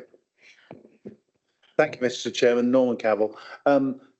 Gul majored on what I wanted to have a go at as well, but just to add, the devil's in the detail. For instance, on page 63 on your 006, recruit and retain, it's down at a fairly low risk of 12. Well, there's a huge variation across the council, I'm sure, planning being one of them, where there is quite a problem. So I wonder whether that risk is, needs reviewing, really, quite frankly. Okay, I'll ask Alan to take that one away and to come back to us next time with, I suppose, some more mitigations and an understanding about how that risk varies across different staffing types in the organisation. Lindy, independent member. On page 79, my question on ITP 0001 is where the inherent score, the likelihood is 4 and the impact is 5. However, at the current score, likelihood 3, impact 5. So your likelihood went down, and I know the member did touch on this risk specifically and that it was adjusted. However, you should then have or document your existing controls because the risk can't decrease without evidence of what assurance, the assurance that you spoke about needs to be documented on this document. All right, and then on page 81, there your inherent score on ITP 4, it likelihood 5, impact 3, and then the current score went up to impact 4. So usually the whole reason behind the risk register is to mitigate risks and to bring the risk down. So by having existing controls, ideally your risk should be going down, not up. I think that risk just needs to be revisited. Page 82, number 5, the same again on your target score, where the likelihood went from 3 to 4. So ideally you would target a lower risk score. So just to look at that. And then my final question, and it's been touched on page 85, as an outsider, when I read the risk description, non-delivery of the organizational structure by 31st of March 2025, at the entity I used to be the CFO, we also went through a big restructuring, and it's still ongoing. So what do you mean by non-delivery of the organizational restructure? Is it because it should be in phases, right? Where you have job descriptions, you see which upskilling, the whole process. So if I read this as an outsider, it looks like the whole structure would be implemented and done. So maybe just look at the risk description to be more clear on exactly what phase, what part of the organizational restructure you're talking about. Thank you, Chair. so just to be clear, who is the risk owner on this risk register? Is that Alan, or which officer has control of the mechanics of what scores are on this risk register? Chair, if I may, ultimately that risk register sits with me as the lead for the programme, but of course the executive leadership team and ultimately executive overall carry the overall register. can I move into just a quick response to Lindy's questions, if that's okay? Yeah, that's great. Thanks. Thank you for the feedback on the detail. Between myself and Lou, we'll work that through. That's incredibly helpful. Just in terms of the points around the structure, you are absolutely right that in a usual restructuring exercise, this is done in phases. Regrettably, we don't have that luxury. Regrettably, due to the financial situation, we're having to do that en masse and in bulk. Hence why we've had the complexity of restructuring the organisation in carrying out the mapping and also the financial validation exercise. As a result, hence why the risks are scored the way they are. If committee, through that kind of joint meeting, don't feel that they are appropriate or they have been captured correctly, we'd really welcome that feedback. But ultimately, in order to balance the situation that we have from a financial perspective, we do need to be able to implement the structure effectively en masse by March 25. There is very little room for error or wiggle room, so to speak. Hence why the team are working incredibly hard to map all of the structures, to go through the blueprinting exercises for all of those different activities across each directorate and be really clear about what those changes need to be and the structural differences that need to be put in place. As part of that briefing that we'll work through into September, we'll make sure that's kind of brought forward so members can see the totality of it. But through those briefing exercises and ultimately the process that we kicked off in December and January earlier this year, that was the intent, to be able to get to that position by March 25. Thank you, Chair. Thanks. I'm going to bring this item to a close now. Are members happy to note where we are? Sorry. Oh, sorry, Rosemary. My fault. Come in. I did have a question. Councillor Rosemary Woods, I'm watching Stagursey division. The question is on page 72, we have ITP 0007, which is red starred as a status.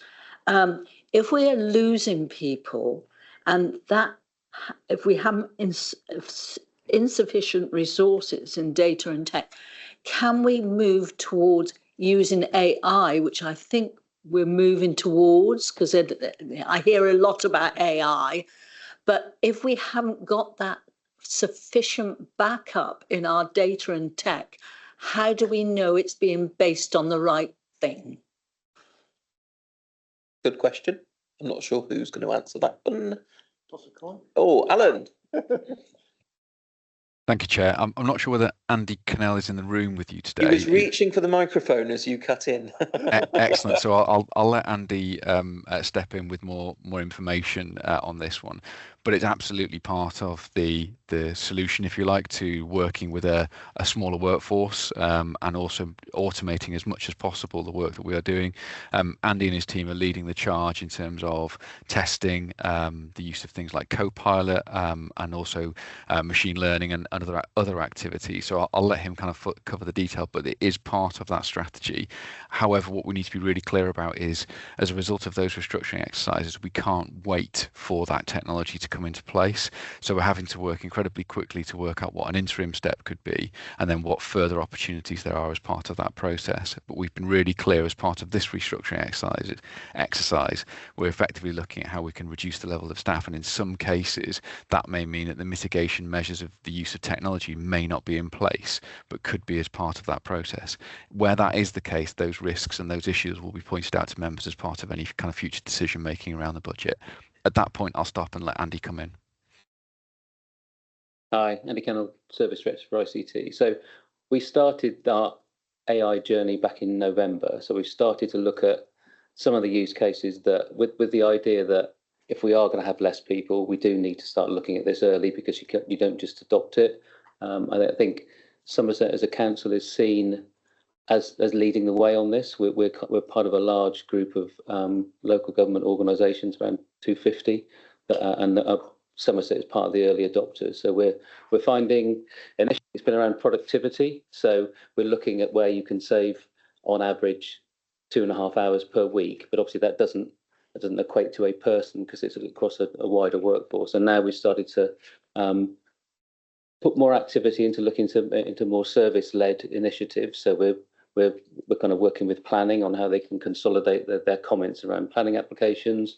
We're working with adult social care on how we can link the AI that Microsoft are providing to the OLM application so that we can do summaries on case notes.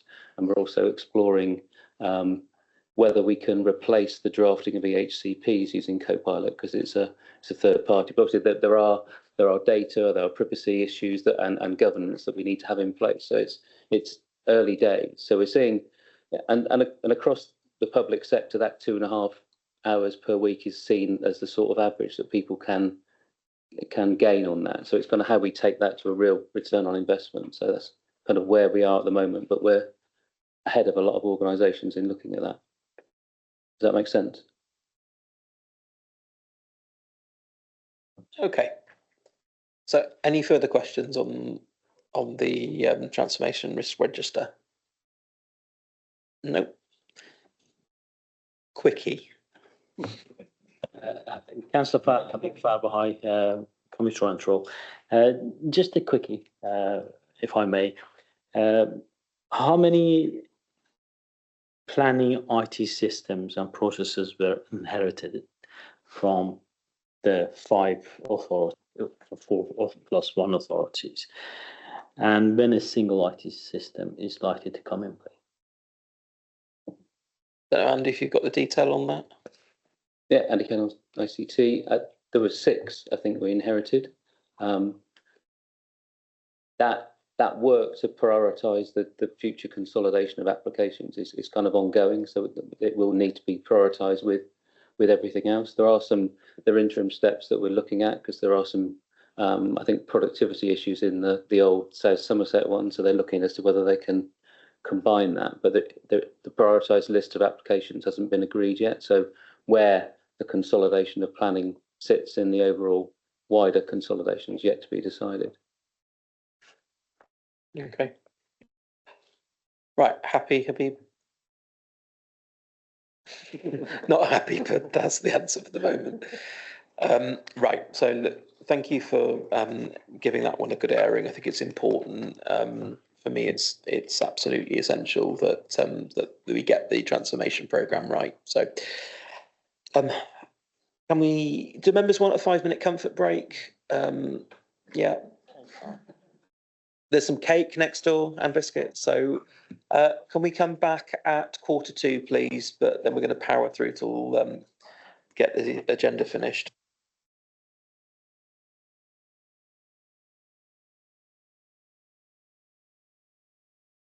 Right, everyone, welcome back. By my reckoning, we're on item 9 now, which is the Internal Audit Annual Opinion Report. So I guess this is over to Alistair. Thank you, Chairman. Yep, Alistair Woodland, Head of Internal Audit, representing SWAP Audit Services. So in front of you, you have our annual opinion report. So I'm required to produce an annual opinion report based on the work that we've completed throughout the year. The opinion report is to also support the annual governance statement, which is on the agenda later. So in terms of the opinion report, it isn't a snapshot in time. It is a balanced reflection on how well governance, risk and internal controls have been operating throughout the authority from our viewpoint, from the work that we've completed. So if you turn to agenda page 90, this gives an overview of the work completed in year. So as you can see, there are 4 possible ratings that we could have given: no, limited, reasonable or substantial assurance. And you will notice, given the work that we've undertaken and what we've seen, we've come to a conclusion that we've given a high limited assurance on governance, risk and internal control in the organisation. I think it's worth setting this into context, which I know you're all aware of. Obviously, one of the major disruption to local government is LGR. So there's been massive change, and this has had obviously a massive impact, coupled with the new finance system that was rolled out at the same time as well. So there's been significant change the authority has had to deal with, and from our point of view, this has impacted on some of the controls and governance that's been in place. I won't talk through every page in this report, but just highlight some of the key bits. So agenda page 93 and 94, this just gives a bit more narrative of the opinion. As I've mentioned, it's obviously a balanced reflection of the year. In terms of the work that we've completed, there are some themes that were coming out of the work that we've done, notably that obviously trying to still form and shape the organisational culture. There is a restructure going on, as again, you're no doubt aware, and that will have an impact on culture. So there will still be a lot of work to do and help shape that moving forward. but also on data and records management. Looking through our work, again, a number of services aren't always on top of their data and records, particularly with services joining together as well, and with staff leaving. That will be something that officers will need to be on top of, particularly if officers leave and other officers don't know where that information is necessarily held. Moving on to agenda page 95, just gives a quick summary of where the majority of our work has fallen throughout the year. And as expected, the majority of our work against the key financial risks has fallen against financial sustainability, increased risk of fraud and budget overspend in the year. One thing I would just draw your attention to finally on this is agenda page 98, and that is recommendation tracking. I know this was mentioned at the May Audit Committee. We have looked at this in a little bit more detail, and I know I have circulated to all members of the Audit Committee the changes that we're making with the recommendation tracking process, with those being transferred over to IdeaGen to help give greater oversight to officers and managers that oversee the implementation of those recommendations. What we are seeing is there is quite a considerable amount of time for recommendations to be implemented. Again, officers obviously have a number of competing priorities, of which audit recommendations are one. We do always ask if recommendations are still relevant, if the business environment has changed, and the answers back is no, they are still relevant to be implemented. They are implemented eventually, albeit slowly. And again, that is something the authority will need to look at to improve moving forward. And there is a role, again, for you as an audit committee to play in that, in some of the high risk areas, potentially calling officers in if necessary, just to get them to update and make sure that they're giving due care and attention to implementing those. Final point actually on page 101 of the agenda pack is just our compliance with the public internal auditing standards. We are going to go through our self-assessment and external assessment this year. So I thought I'd just mention to you as committee members, you may be called by the external assessor to be interviewed to give your views and comments back as part of that process. And that will be happening a bit later this year. In terms of this report, then, it's here for you to note, and how you use it is to make sure that it sits well with what's going on in the annual governance statement. If we're saying things are really good, and the annual governance statement was saying things were bad, that would obviously cause some questions, but it's to make sure they are in sync. From my point of view, I know Scott has done a very good job of putting the AGS together, and I do think this is reflected in the AGS as it should be. But I'm happy to take any questions from members. Okay. I'm going to kick off. So we've got 21 priority 1 actions which are outstanding, with an average of 305 days on those recommendations. So could you provide, I know that they're on the dashboard somewhere, could you provide me with a list of those actions so that we can start to track them more closely? And I think if we're not seeing these top priority actions implemented, we will have to start calling officers in to explain why they've not been actioned. So would you be able to furnish me with that list, Alistair? Yeah, absolutely happy to provide that list. And as I know as an audit committee, you did used to call officers in, although the previous 12 months with the signing off of legacy accounts is somewhat taken up the agenda space, but definitely moving forward, welcome for you to have that list and call officers as necessary. Yeah, I'm also slightly concerned that they may get lost in transformation. So I'm quite keen that actually that probably needs to go on the transformation risk register at some point, that we need some way of making sure that we're not losing the thread on those recommendations. So perfect. So any other questions from the floor on this report? Simon. Thank you, Chair. It's on the same subject, actually. I note that we have 100 outstanding priority 2. What I'm not entirely sure about is the correlation between the 21 priority 1s and which of the 100 priority 2s would be next up. Is there a batting order for the second tier as well? And if so, should they be added, the first, let's say, 25, a quarter, added to the list that Mike is being sent by you, Alistair? Yeah, happy to have a look at the priority 2s as well to highlight the ones that are coming up due. Obviously, as it says there, the 100 some aren't due yet, and some do have longer dates, particularly again because officers have reflected the change in structure and the potential impact that will have on it. But happy to make sure that the list is furnished through to you, so you can see all the recommendations that and officers we should be calling. Thank you. So I guess my next question was on the no assurance audit, particularly on ORG 9, which is the safeguarding children audit. Can you give us any background to that one? I can. It is on the next agenda item. It's the reference to the PRU audit, which I'll be picking up in agenda item 10. Happy to discuss it then, now. That's fine. We'll pick it up in item 10. Fine. Lindy. Lindy, independent member, a small typo on page 90, the priority 3 findings. It's 43 in the table to the left, and on the table to the right, it's 42.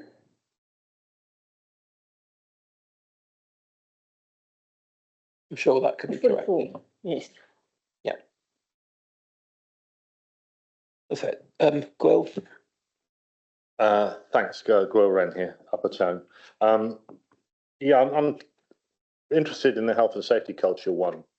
And actually, I have to say that I'm quite surprised at bringing together 5 or 6 legacy councils with staff who previously worked in a local authority, not to have an embedded health and safety culture. I found quite surprising.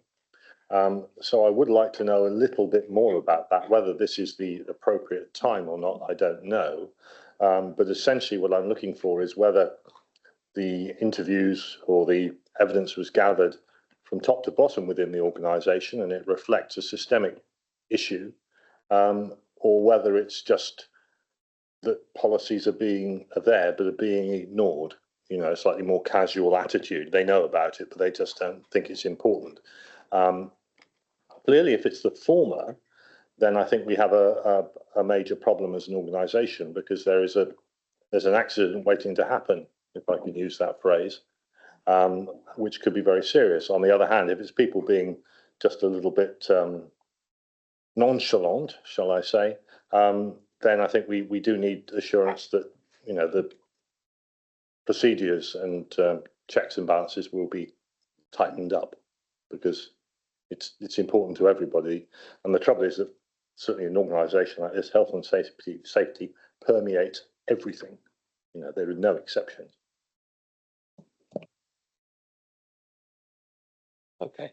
Did you want to respond? Yeah, if I can.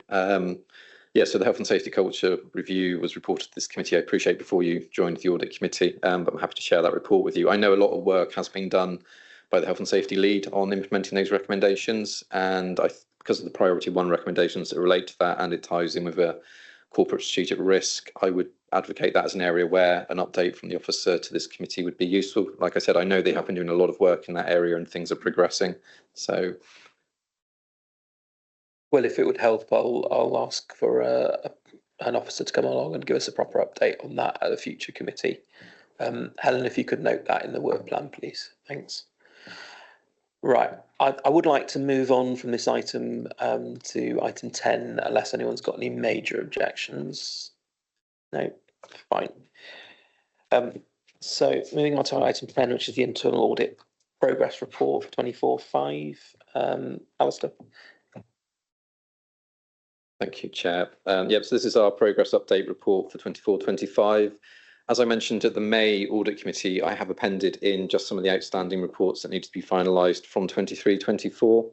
So these are highlighted in here. They are prefixed with 23/24 for you to see them. A summary of the progress to date is on page 114, and as you may note from my comments in May, I did talk about that we had a few vacancies that had come up and we were looking to recruit, and there would be some impact on delivery. I've also shared the IIA's document on local government internal audit survey that's also highlighting the struggles within local government recruiting internal auditors. Obviously, from SWAP's point of view, we've been quite remote from that we've done quite well at retaining our resources, but we are finally beginning to feel the impact of that. So there is some resource pressures within our partnership for probably the first time in quite a while, but we will be looking to address that where we can. So in terms of progress, page 114, it does highlight the reviews relating to 23-24, and I think there's a few reviews in here I'd like to draw your attention to, if I may. But firstly, agenda page 118, just to highlight plan changes. So you did approve the audit plan in March. Agenda page 118 highlights the changes to that plan. You will notice that there are a number of additions to the audit plan, although we have not removed any audits from the plan at this point. We are operating a rolling plan, trying to make sure that the priority areas are addressed first. And we have had a number of requests come in for audit work, and we've picked up those where we can. So first of all, if you turn to agenda page 120 to 123. So again, in terms of how I report to you as a committee, I appreciate you have a lot of paperwork to get through. We report by exception. So I'm only highlighting those of limited or no assurance, and these are highlighted on page 120 to 123. So picking up your comment, Chair, in terms of the no assurance, that is the pupil referral and behaviour units partnership value for money audit that we undertook. This work was concluded in March, but due to staff changes, there was a period of time where there was a delay in getting responses as new officers were appointed into post, and the position has moved on since we finalised, or since we had issued our draft report, and that is highlighted on page 122, where you can see the progress that's been made since we did our work. The other things I wanted to draw your attention to would be on agenda page 124. So as part of the financial emergency that was declared, obviously we highlighted and identified the work that we would be doing that would feed into financial assurance based around the SIP for Financial Management Code. In our report in December that we brought to you, did highlight the various pieces of work that we'd be doing. Here, I'm just summarising the work that was done against getting routine financial management right.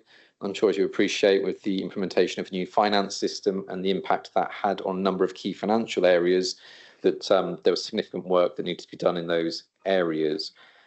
I have summarised each of these reports here for you, and there are some that are identified as limited assurance, namely debtors and main accounting. There are some controls that need to be strengthened to bring that up to more reasonable assurance.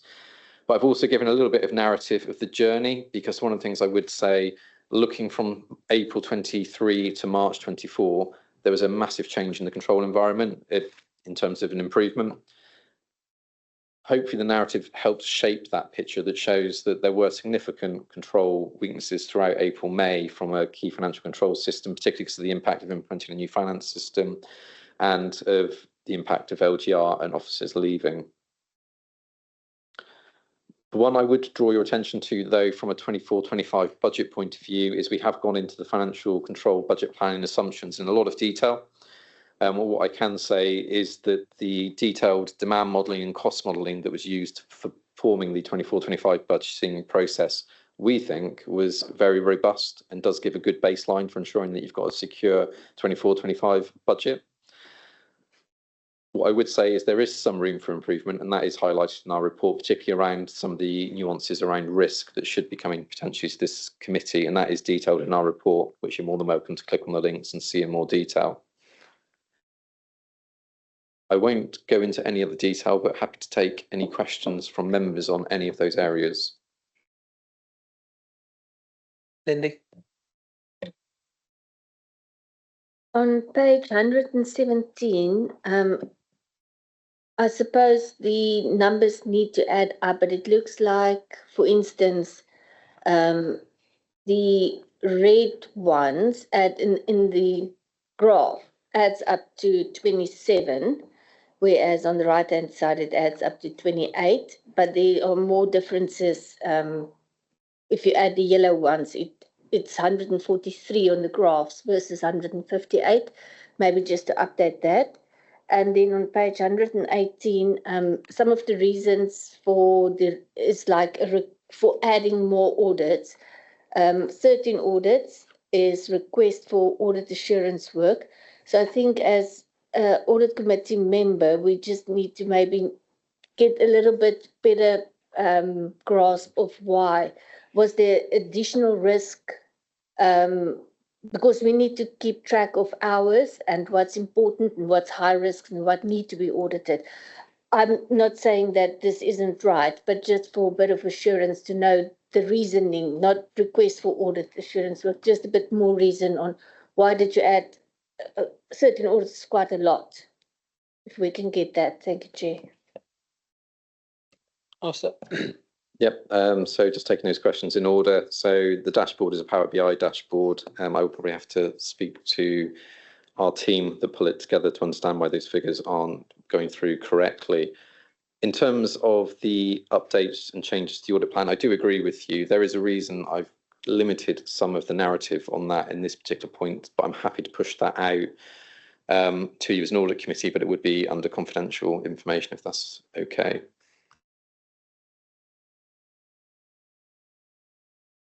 If members feel that we do need to go to confidential session, we've got a confidential session coming up at the end of the agenda. So I suggest that you raise questions under that section, if that's okay. Yeah. Okay. So I suppose from the audit committee's perspective, the limited assurance overall rating is probably the thing that's going to be of most concern to the wider council. Do you think that the authority is now on the right track to get to reasonable assurance in the next 12 months, or do you feel like it's going to take longer, Alistair? It's an interesting question. Obviously, from an internal audit point of view, we try and base it on factual evidence and what we're seeing. So the next 12 months, I guess I would say I don't have a crystal ball, but I would certainly say that the things I'm seeing are showing the direction of the authority going in an improvement. But I probably wouldn't want to say at this stage because of. And that's absolutely fair. I need to know from the committee's perspective if we're heading in the right direction or if we're sliding backwards, because clearly if things are sliding backwards and we've got major risks around the transformation programme, then we're going to need to do a lot more work around the governance framework that's in place in the coming months. I'm under no illusion that there is a lot of work to do for audit and for the council in general. I'm just not clear if we're on the right track or not at the moment. Be a little more specific on it. Obviously, there's some things that have worked really well in the authority and they've done really well. Some things that do need to be improved, and the balance from our viewpoint was it's not quite where it needs to be. The overriding concern, I guess, is time. There isn't a lot of time to put things in place that need to be in place, and obviously the quicker things need to be done, the more chance there is for things slipping down the cracks. So I would say I'm confident in the officers and what I'm hearing that things are moving in the right direction, but it is that time. That's helpful. Thanks, Alistair. Liz, Simon, Andy. I was hoping to move on, but don't worry. Liz.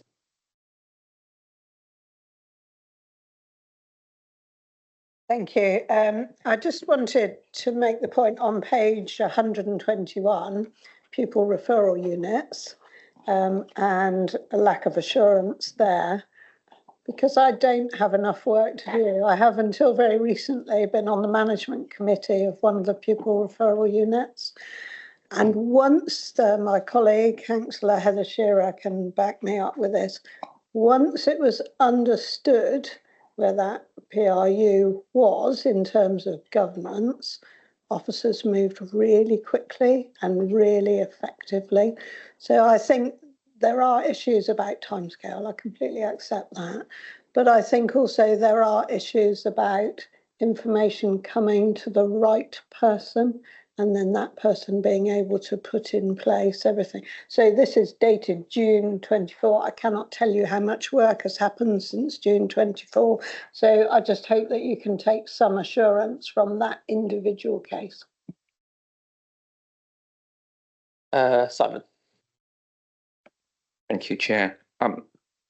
I just wanted to go to page 129 and debtors, accounts receivable, and just wondered, there seemed to be an issue with the amount of time it's taking to chase debtors, whether that's improved, because the difference between the benchmark, which should have been 16 to 24 million, and the actual outstanding debts of 54 million is quite a big gap. Are we looking into, I did raise this yesterday, perhaps charging more upfront rather than waiting for invoices and whatever people, because there's a big problem with small debts which are too expensive to chase, but then send a message to people that don't bother to pay it because they're not going to chase you for it. And certainly the small debts, you would have thought they could be payable up front rather than waiting. Nikki? Yeah, thank you, Chair. So this was a issue raised at resources scrutiny yesterday, just because as part of the budget monitoring report now there's a new appendix in there which shows the level of sundry debts. And that will be an appendix that's going to be sent on a quarterly basis now and included in there, so members can clearly see the change. What I would say is debt recovery is an area we do need to improve on. It was secondary, I would say, to when we implemented the financial system. Our main focus was getting money out of the door to our vulnerable customers. And so the debt recovery did come as a secondary, and we didn't do debt recovery in a timely way for a couple of months. So we are back on track with it, but there's a little bit of work to do for catch up, and there's a little bit of learning to do around how we are chasing some of those debts, as well as how we invoicing in the first place, and whether actually things like direct debit could be used, or payment up front, or payment at the point of supply for, if the technology is there. And those are all things that we're going to look at, as well as implementing the recommendations that have been made by Audit. Thanks. Andy? Thank you, Chair. Under the commercial rents income on page 123, it talked also about the assets. The property assets are not recorded on the new asset management system, and reconciliations haven't been completed from the former district councils on properties. So is there effect? Will this affect us since it's not actually on our balance sheets, these properties? Have we not got everything on our balance sheet and at the actual values? Because if you haven't got it on one system to another, how can you compare things? Thank you.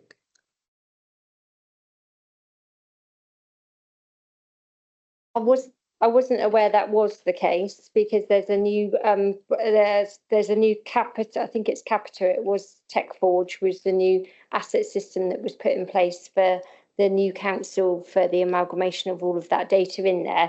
And I know our finance team, for our corporate finance team, have been working very closely with that team, especially on things like revaluation of assets and things. So I'm not expecting that to be a significant problem from a year-end purpose, but I will take that away and get a formal answer. It's got an exclamation mark. Yeah. It's a major, thank you. Okay, I've got Quill, and then I would like to move on if unless it's something urgent. Okay. Thank you, Mr. Chairman. Gwilrain Upperton, Councillor Gwilrain. Yeah, just to follow up on that point, I was very concerned to see that the property team seems to be prioritising disposals over its landlord responsibilities. Now, the lack of an asset register is crucial to this. And if we're not overseeing our landlord's rights and responsibilities property, that's going to build up problems for us. So, for example, if we miss a rent review and they only come round occasionally, then that will devalue the property. So I want to make sure really that we have an adequately resourced property team to look after the things that we should be looking after, as well as prioritising the disposals. There was a secondary point I didn't want to let the damp and mould pass without comment in this meeting, but it is something I will take to the community scrutiny meeting, so I think obviously it's incredibly important. And on page 116, there was reference to a review of strategic risks. I just wanted to understand whether the current ones are being downgraded or set aside, or whether it's an updating exercise. I think what I'm looking for is just to make sure that none of the risks we regard important at the moment, actually nothing falls through the cracks, and that we cover all the bases rather than turning around in 6 months' time and saying, oh dear, we missed that one. So just seeking some reassurance on that. I think the property point is quite important, given the importance of selling on some of this commercial property, if it's appropriate. Because if it's not appropriate to sell it, we want to manage it properly for ourselves anyway. Liz? So I can't go into too much detail, but I would recommend, Councillor Wren, that you come to one of the Property and Investment Subcommittee meetings, because they are really interesting. The work that has had to be done on putting together all of the data for sale is obviously the same as the data that we would have put together for retention of that asset. I think it's been a huge amount of work because we've only had 3 full-time officers now, I believe, down to 2, but we do have JLL, the specialist company, working on all of that. And it's been a huge amount of work for them because they've had to pull that information from the previous district councils. And we've already heard this morning from South Somerset, with regard to the statement of accounts, how we've lost that corporate memory from that particular council. And it's the same from some of the other councils. So they have had to do a massive amount of work.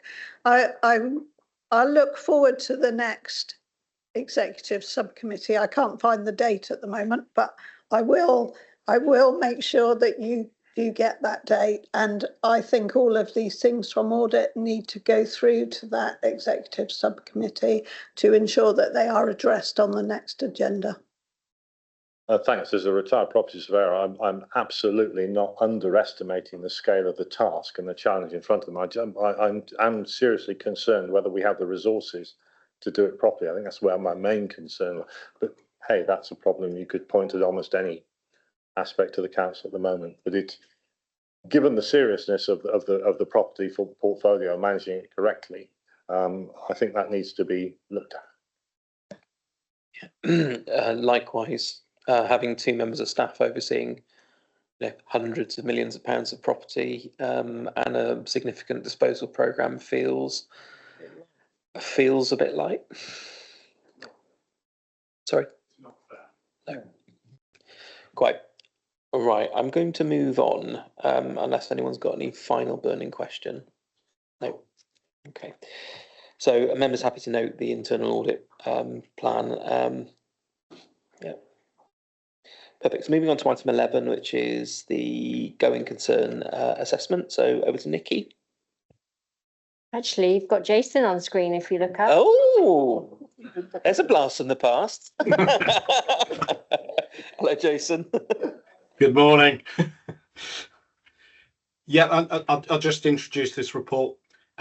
This is my final report, actually, for the council, and I suppose it's quite an appropriate report in that respect. And thank you for your kind words at the beginning, Chair. So this report is about whether we prepare our accounts on a going concern basis. So this is the 23-24 accounts. Obviously, going concern is a major assumption that underpins those. There's lots of things to take into account, and I thought it was helpful to include my latest Section 114 notice assessment in Appendix A. So that runs through all the considerations that I've made at the point in time. And what I would stress is it's a point in time. This was done on the 12th of August. In paragraph 5 of the report on page 144, I've pulled out the kind of key things that you're looking at to understand whether we are still a going concern. So the current financial position, the projected financial position, the strength of the balance sheet, the cash flows, our governance arrangements, and the external regulatory and control environment. And you've had a number of related reports on the agenda today in terms of the swap report, the risk report, and your next report on the annual governance statement. Altogether, they form that package that gives you an overview where things are. My assessment is that we can prepare the accounts on a going concern basis. It is entirely appropriate. And that's driven by some key headline things also set out in paragraph 5, that in 23-24 we underspent by just under £2 million. That's a remarkable turnaround given we were forecasting £28.6 million overspend in month 3. The declaration of the financial emergency in November, the actions that have been taken to pull that position round are truly remarkable, and the council should be really pleased with how it's done that. That has protected our reserves position. So our general reserves are now projected to be around £52 million. That risk-based range we made on those was that it should be a minimum of £30 million. which is about 5% of the net budget, and a maximum of £60 million, which is 10% of the net budget. So they're happily at the higher end of that range. So that's a good position. The 24-25 first quarter's budget monitoring report is showing a slight underspend. And I think, as Member said earlier, it's quite unusual to see an underspend projected so early in the financial year. What I would say is that needs to be carefully monitored. That can change very, very quickly. So just because we're forecasting that now doesn't mean that's where we'll be in, say, 3 or 6 months' time.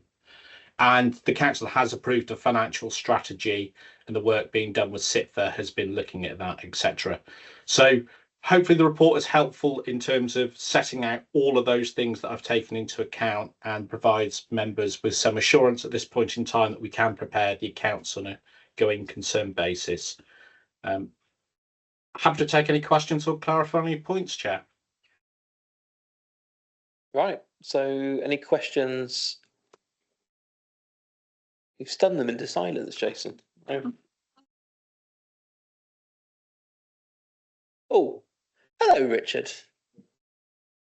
Norman.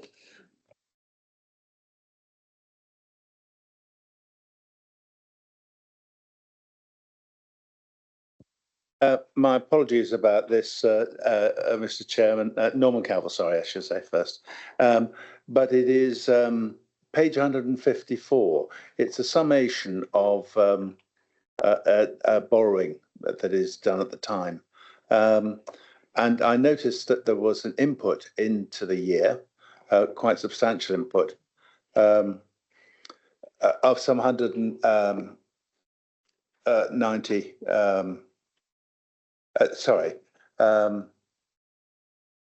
The section 256 money that came in, the 98 million.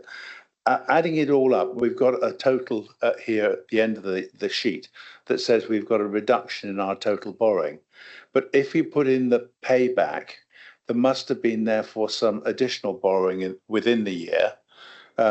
Whilst it's worthy to note that the investment portfolio is paid down, it would be interesting to have in that note what the extra borrowing was paying for. So there's a gap there, if you like, in the funding. So basically, in the year, it's 192.9 million extra borrowing.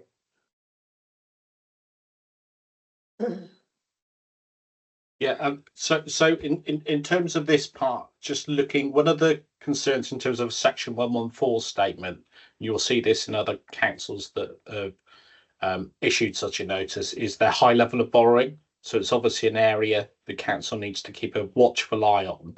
What this is doing is literally just looking at balance sheet to balance sheet date, so 1st of April to the 31st of March effectively.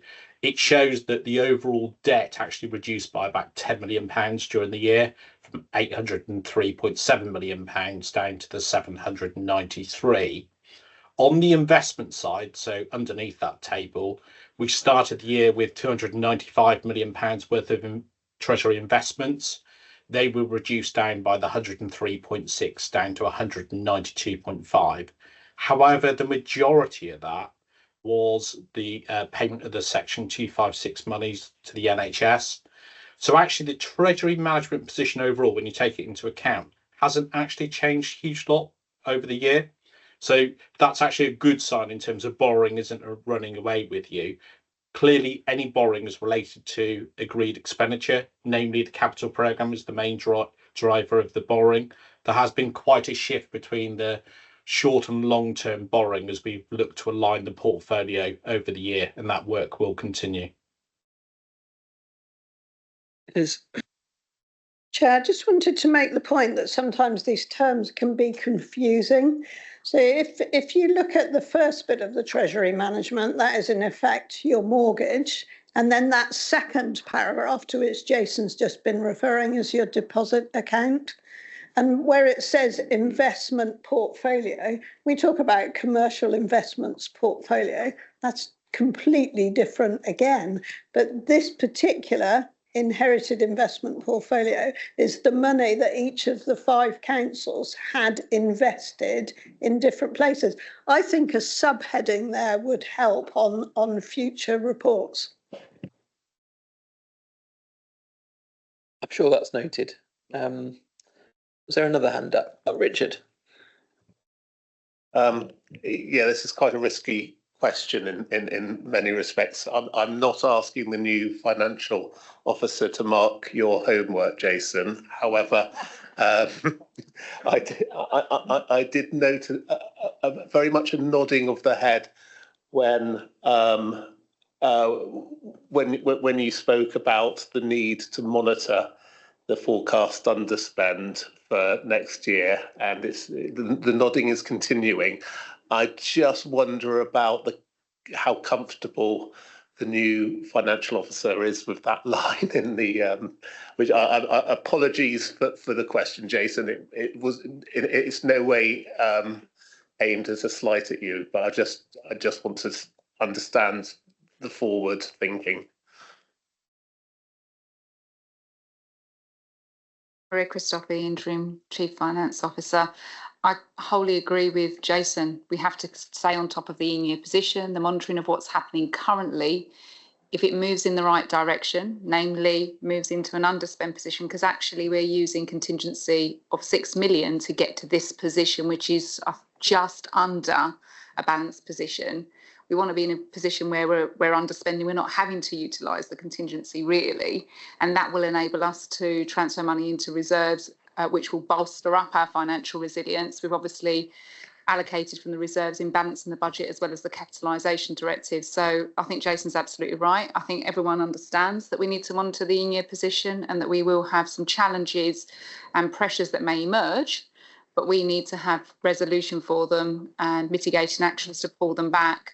That will enable us to be in a stronger position when we come to set the financial budget for 25-26. And Jason's already said, which I wholly agree with, that the outturn position of the 23-24 enabled the reserves to be protected because there was a slight underspend, and that all adds into the picture that we're trying to build here. Thanks, Maria. Gwyl?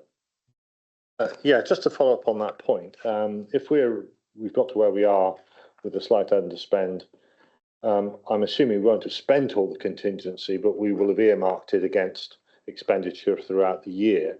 I'm just wondering how the budget, the overall budget, is going against the profiled expected expenditure, and I mean, I'm assuming the profile in the first quarter is normally running at a lower level than it is probably in the fourth quarter.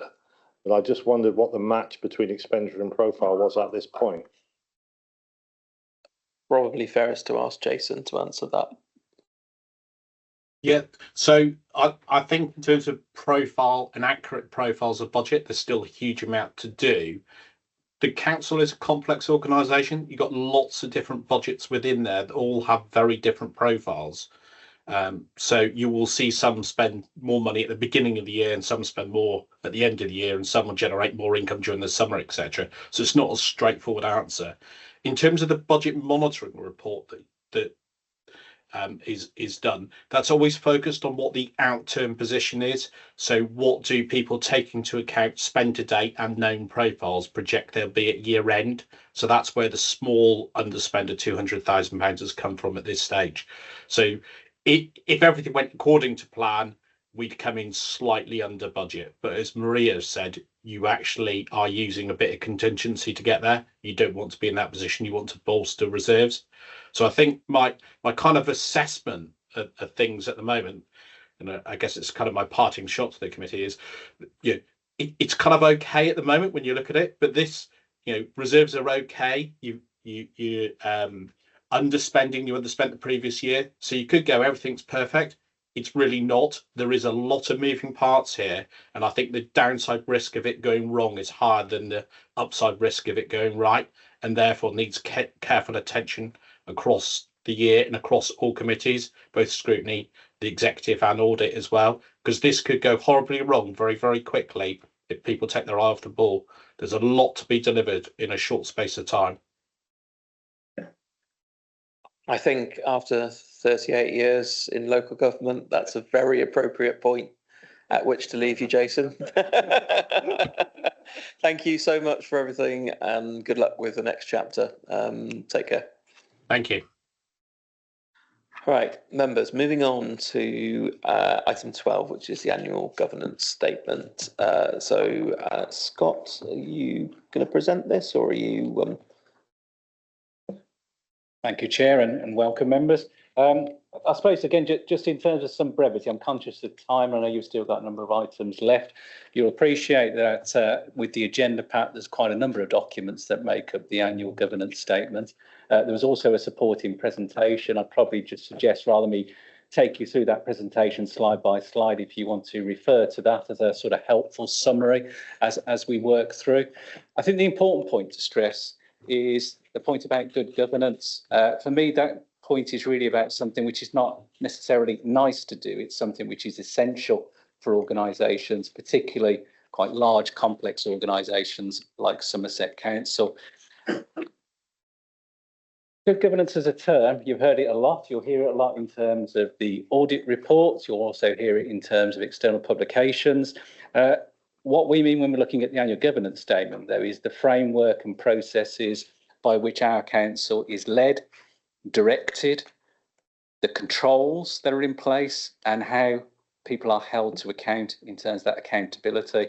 It's also about our culture and our values, the way that both councillors think and officers think, and also how both of them act in the delivery of those services and our functions. What I'm trying to impress on this is not just an assessment of how well we hold committee meetings or how well or not we take decisions. It's much greater than that in terms of an assessment of the overall council. I think we've had a number of reports this morning. You've heard that at several meetings about recognising that where we are in that journey of transitioning from what were 5 legacy councils to the new Somerset Council, and where we're setting out clearly Somerset Council's priorities in our council plan, and also the council's strategy, both in terms of its financial strategy and also in terms of its culture and its approach to prioritising the delivery of services to meet our various statutory duties and our own priorities. So all of that is what makes up the assessment of the AGS. You've already heard from Alistair this morning in terms of the internal audit assessment opinion, so I'm not going to go too much into that because I'd rather be repeating, but I think it's effective. It's useful again just to flag that assessment showing as a balanced assessment, because remember this is over the 23-24 year. It's not as of today, it's looking at a period of a whole financial year, and that balanced assessment clearly is showing a limited assurance opinion. And Alistair again has just explained some context to that. In terms of the approach to the assessment, much of that's already guided in terms of a SITFA guide in terms of how local authorities should assess and produce that annual statement. So again, that's been used as our framework and our approach. You'll see in terms of the supporting documents, you have the statement itself, but then a series of supporting documents ranging from our local code of governance, the identification of various areas for improvement. And I suppose the most important point, and it's one of the things I think we've been reflecting throughout today's discussion, which is assurance about, so what is the council doing about various improvements? I think that's one of the key things to recognise, is just like we have, and you've reflected in terms of the improvement and transformation programme, the various internal audit report recommendations.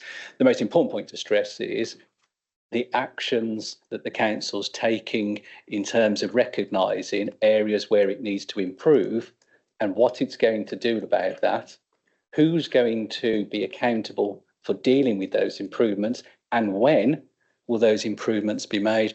And that's a key part of that action plan, and that's a key part for yourselves in terms of an assurance that we're providing today.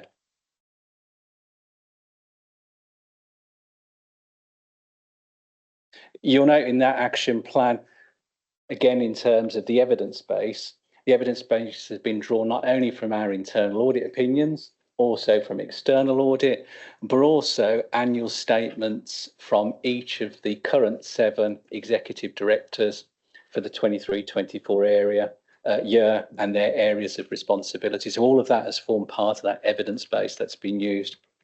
And in summary, in terms of the governance issues, you'll see that there's a table, again, continuing that classification of issues according to either priorities 1, 2, and 3, and then a summary in terms of the numbers of those, and then in terms of the actions, who's accountable for every one of those. I think the conclusion is probably the key point to draw out, and it's said there in the covering report and in the statement itself, is recognising the complexity of local government reorganisation. The fact that clearly as an organisation, we do have the policies, we do have the framework, we do have the systems, but it's recognising that transition of bringing all those together, and particularly the work that's been going on in terms of rationalising a number of those systems to make them far more effective and efficient for the new Somerset Council. And those are the things that are coming through in terms of those types of issues, which are some specific examples of areas for improvement, rather than the identification what we would call systemic issues. There's no suggestion of systemic issues. What there is that we have the framework in place, clearly in terms of that foundation to build on, and we recognise there's areas we need to improve. And for us, I think we should see that as a very transparent and honest reflection of where the council's at. I think one of the things I would hopefully offer as some sense of comparator is, again, it's useful to position what we're seeing in this AGS with other local government reorganisations, and that is that the journey that we have gone through in Somerset, and that journey in terms of bringing together those systems, policies and framework, has been mirrored by others that have gone before us. So much of this is not new, and it is, I wouldn't say necessarily to be expected, but it is something you do see in other local government reorganisations. I think what would be unfair would be in one way to judge the AGS against what would be established, mature councils that have not gone through one of the most complex pieces of reorganisation that you can do in local government. So I always work on the basis, compare apples with apples, don't compare apples with pears. I think that's a critical point in terms of just taking the AGS in perspective, which is when you look at our peer councils that have gone through LGR, they also identified very similar issues in their first year following vesting day. And I think the key bit, and it's a fairly obvious point, which is again under the AGS, neither the 151 officer, and you've just heard from Jason in terms of his going concern assessment, nor the monitoring officer have had to use their statutory duties in terms of escalating significant governance concerns during 23-24. That's another key part of the evidence base. And at that point, Chair, happy to take any questions. Thanks, Scott. So any particular questions that members would like to raise on the AGS? Please bear in mind this is coming back to us in September as part of the formal accounts sign-off process. No? Happy to know? Perfect. So noted. Thanks, Scott. Having been a councillor for a number of years now, I have never seen so much work go into an annual governance statement. So I'm sure that we. No, no, absolutely, Scott. Thank you for the work you put in on this. I think the reflection that there are no questions is probably as high a compliment as we can pay to you. Sorry, Chair, and Councillor Lowshine, you'll forgive me because it would be remiss to say that whilst I'm clearly coordinated and prepared, that is as part of an overall officer team. So there have been a number of others who've played part in producing this. So I think that's an important point just to impress that there's been quite a multidisciplinary team of individuals, both within the organisation and from SWAP as well, who've been instrumental in producing this. please pass on our thanks to the team that have been involved. It's a meaty piece of work, and you should be commended for it. So thank you. Right, so that takes us to item 13. At this point, because the item has confidential status, we need to pass a resolution to exclude the public and any members of the press. I need to read you out a formal statement. So excuse me as I adjust the my eyes. Yeah,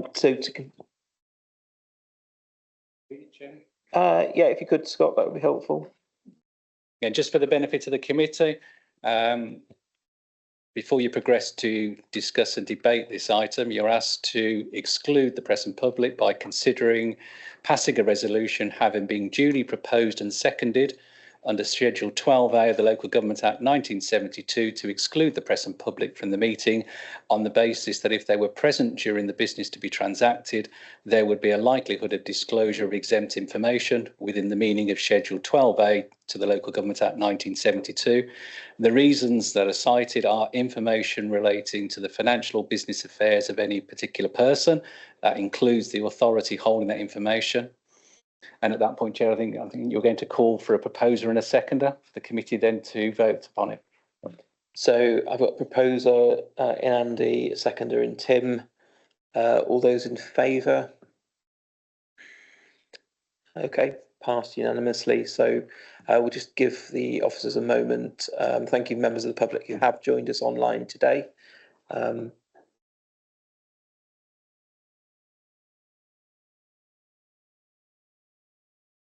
Final item today, which is the forward plan. So members will have noted that there have been a number of meeting date changes because of lack of availability of the large meeting room at Dean House. I've already had Lindy raised a concern because the new meeting dates are incompatible with her schedule. So I want to know from, I suppose, Scott, whether there's any flexibility over the calendar as laid out, and what members' preferences were about when and where to meet going forward. So, A, is there any flexibility? Because that might shorten the discussion going forward. Simple answer is yes, there is, Chair. I think your primary constraints though are going to be if you want to meet in Taunton, then you can only do so from Monday morning through to Wednesday lunchtime. That's one consideration. If you're continuing to want to meet on a Thursday, you will need to meet in one of the other offices like you are today. So there is that flexibility. The only other obvious thing to bear in mind is clearly I know a number of members are members of other committees, and we generally try to avoid meeting on the same day to avoid the scenario where members are having to travel from various parts of Somerset. So other than that, then happy to adjust to meet the committee's requirements. So dare I open this up for a discussion, Tim? Thank you, Chair. Just had a quick look at my calendar. The 30th, where we have audit committee, we also have the fire authority, also has audit committee at exactly the same time. I sit on both, so I'll have to make a choice there, as does our vice chair. Yeah, absolutely. I think we need to look again. I'm not proposing we do it now, but I think we need to look again at the meeting calendar that's been set out. I'm not convinced that it will work for us. Are members content that I do that with officers and try and see what alternatives we can come up with? Are members happy meeting outside of Taunton, because that gives us a bit more flexibility, or do members want to stick with meetings in Taunton?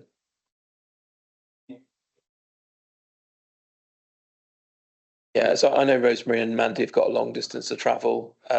Even to Taunton's a bit of a distance for you, isn't it? So I think let's have a look at other options, and then I will communicate with you outside of the meeting to see what we can come up with, and then you can collectively make the decision about how you want to proceed.